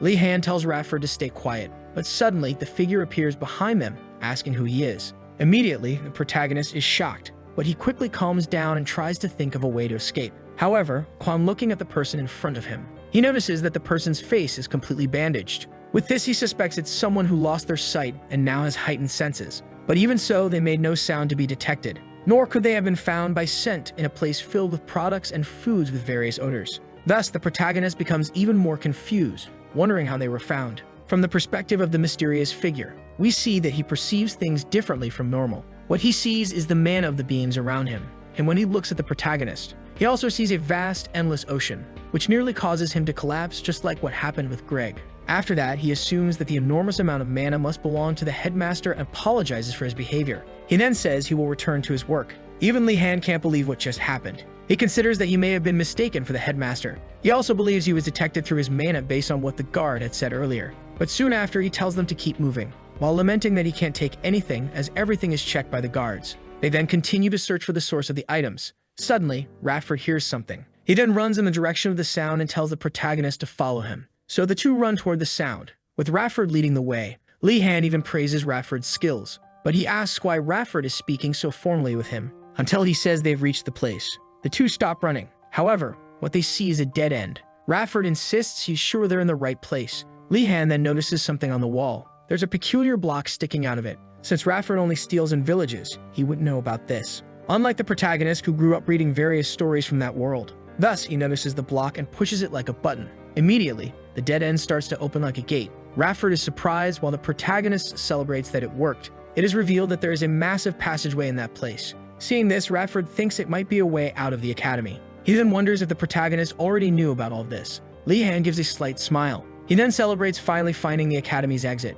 He recalls the struggle he went through to find a way out. Feeling emotional about everything, he tells Rafford to get out of the academy with him. At the end of the tunnel, they see carriages. Workers are loading materials and supplies. In rivalry, there are rules that all workers must follow. They must never speak about what they see inside the academy and must never question orders. Therefore, they will never say anything if they see students in that passage. Li-Han and Rafford even wonder why the workers show no interest in them. But this only makes the protagonist feel even more relieved knowing he doesn't have to worry about being reported. Li-Han then approaches one of the workers to ask a question. He asks if he could ride the carriage to leave, and the worker says yes, even telling him to hop on. Thus, the two leave the academy inside the workers' carriages. Li-Han is delighted that everything is going smoothly, but Rafford annoys him with his idolization. After that, the protagonist notices that the journey is very quiet with no one saying anything. He believes this is due to the obligations and rules the workers must follow. After all, rivalry is the symbol of mages within the Empire. Many important items enter and leave the academy, and perhaps this makes the workers even more anxious and concerned about their jobs.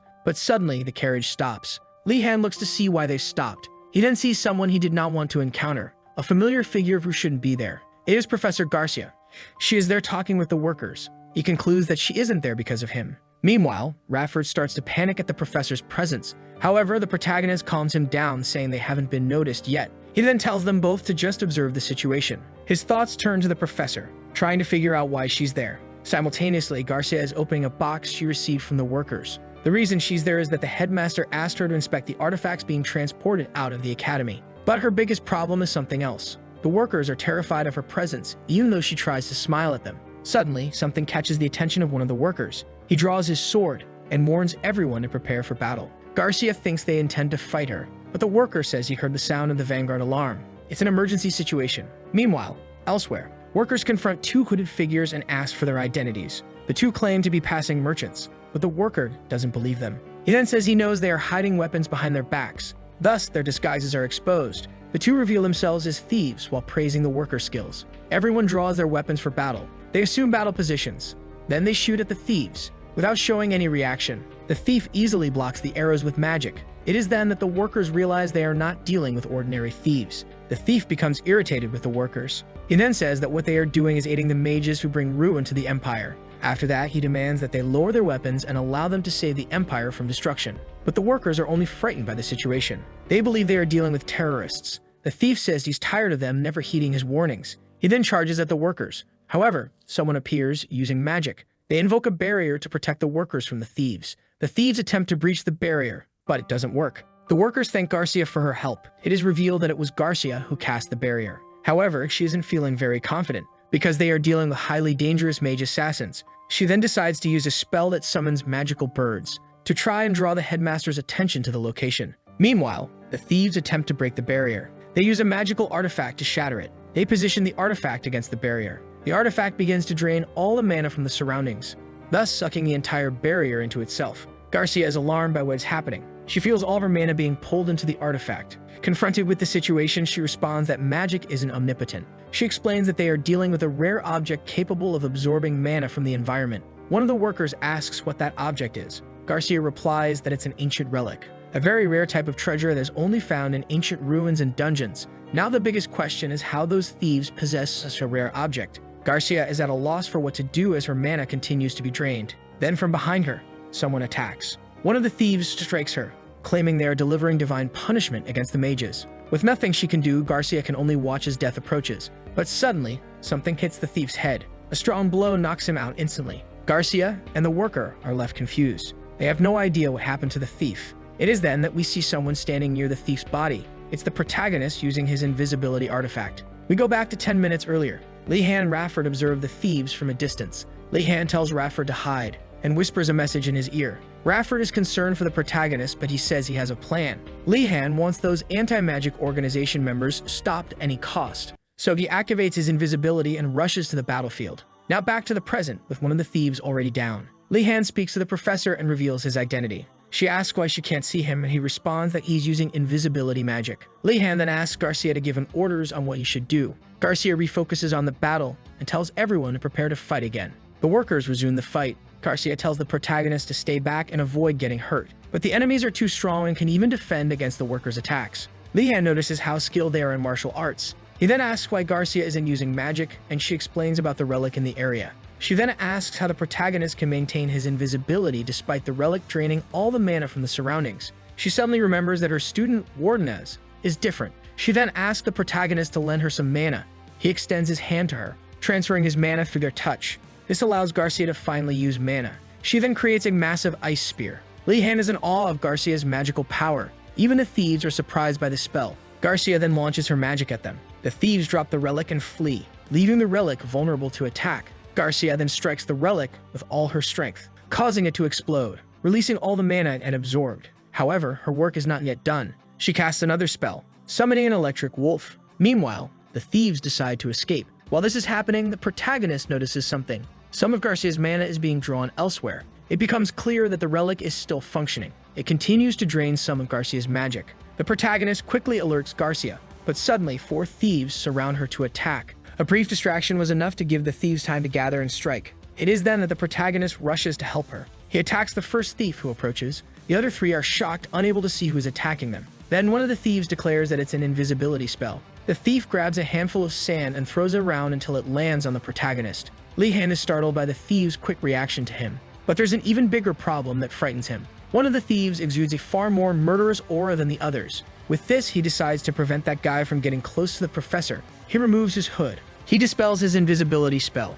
The thieves are surprised that everything that happened was caused by a student. They then threaten, saying they will teach the protagonist a lesson. But the protagonist simply starts running in the opposite direction. He says he's not foolish enough to face trained thieves and heads toward the relic. The thieves give chase, but he quickly activates his invisibility spell again. The leader of the thieves says he'll handle the protagonist alone and instructs the others to go fight the professor, as Li-Han observes, still running toward the relic.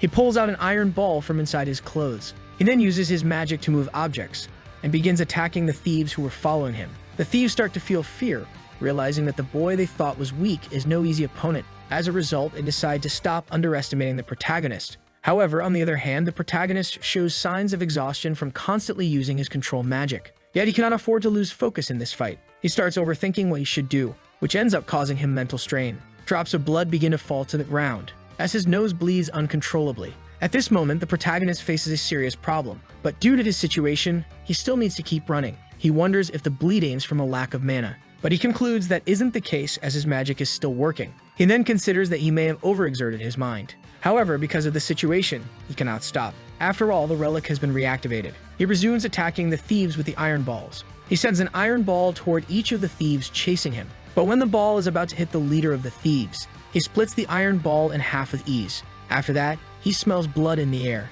He instructs all the thieves to follow the scent of blood, and so the thieves begin to close in on the protagonist. With few options left, Li Han decides to grab the sword from one of the fallen thieves on the ground. He then charges at the thieves. He slashes one of the nearby thieves. The leader notices that the protagonist has switched to using his sword instead of his staff. He quickly orders one of the thieves to spread a glowing powder around the relic.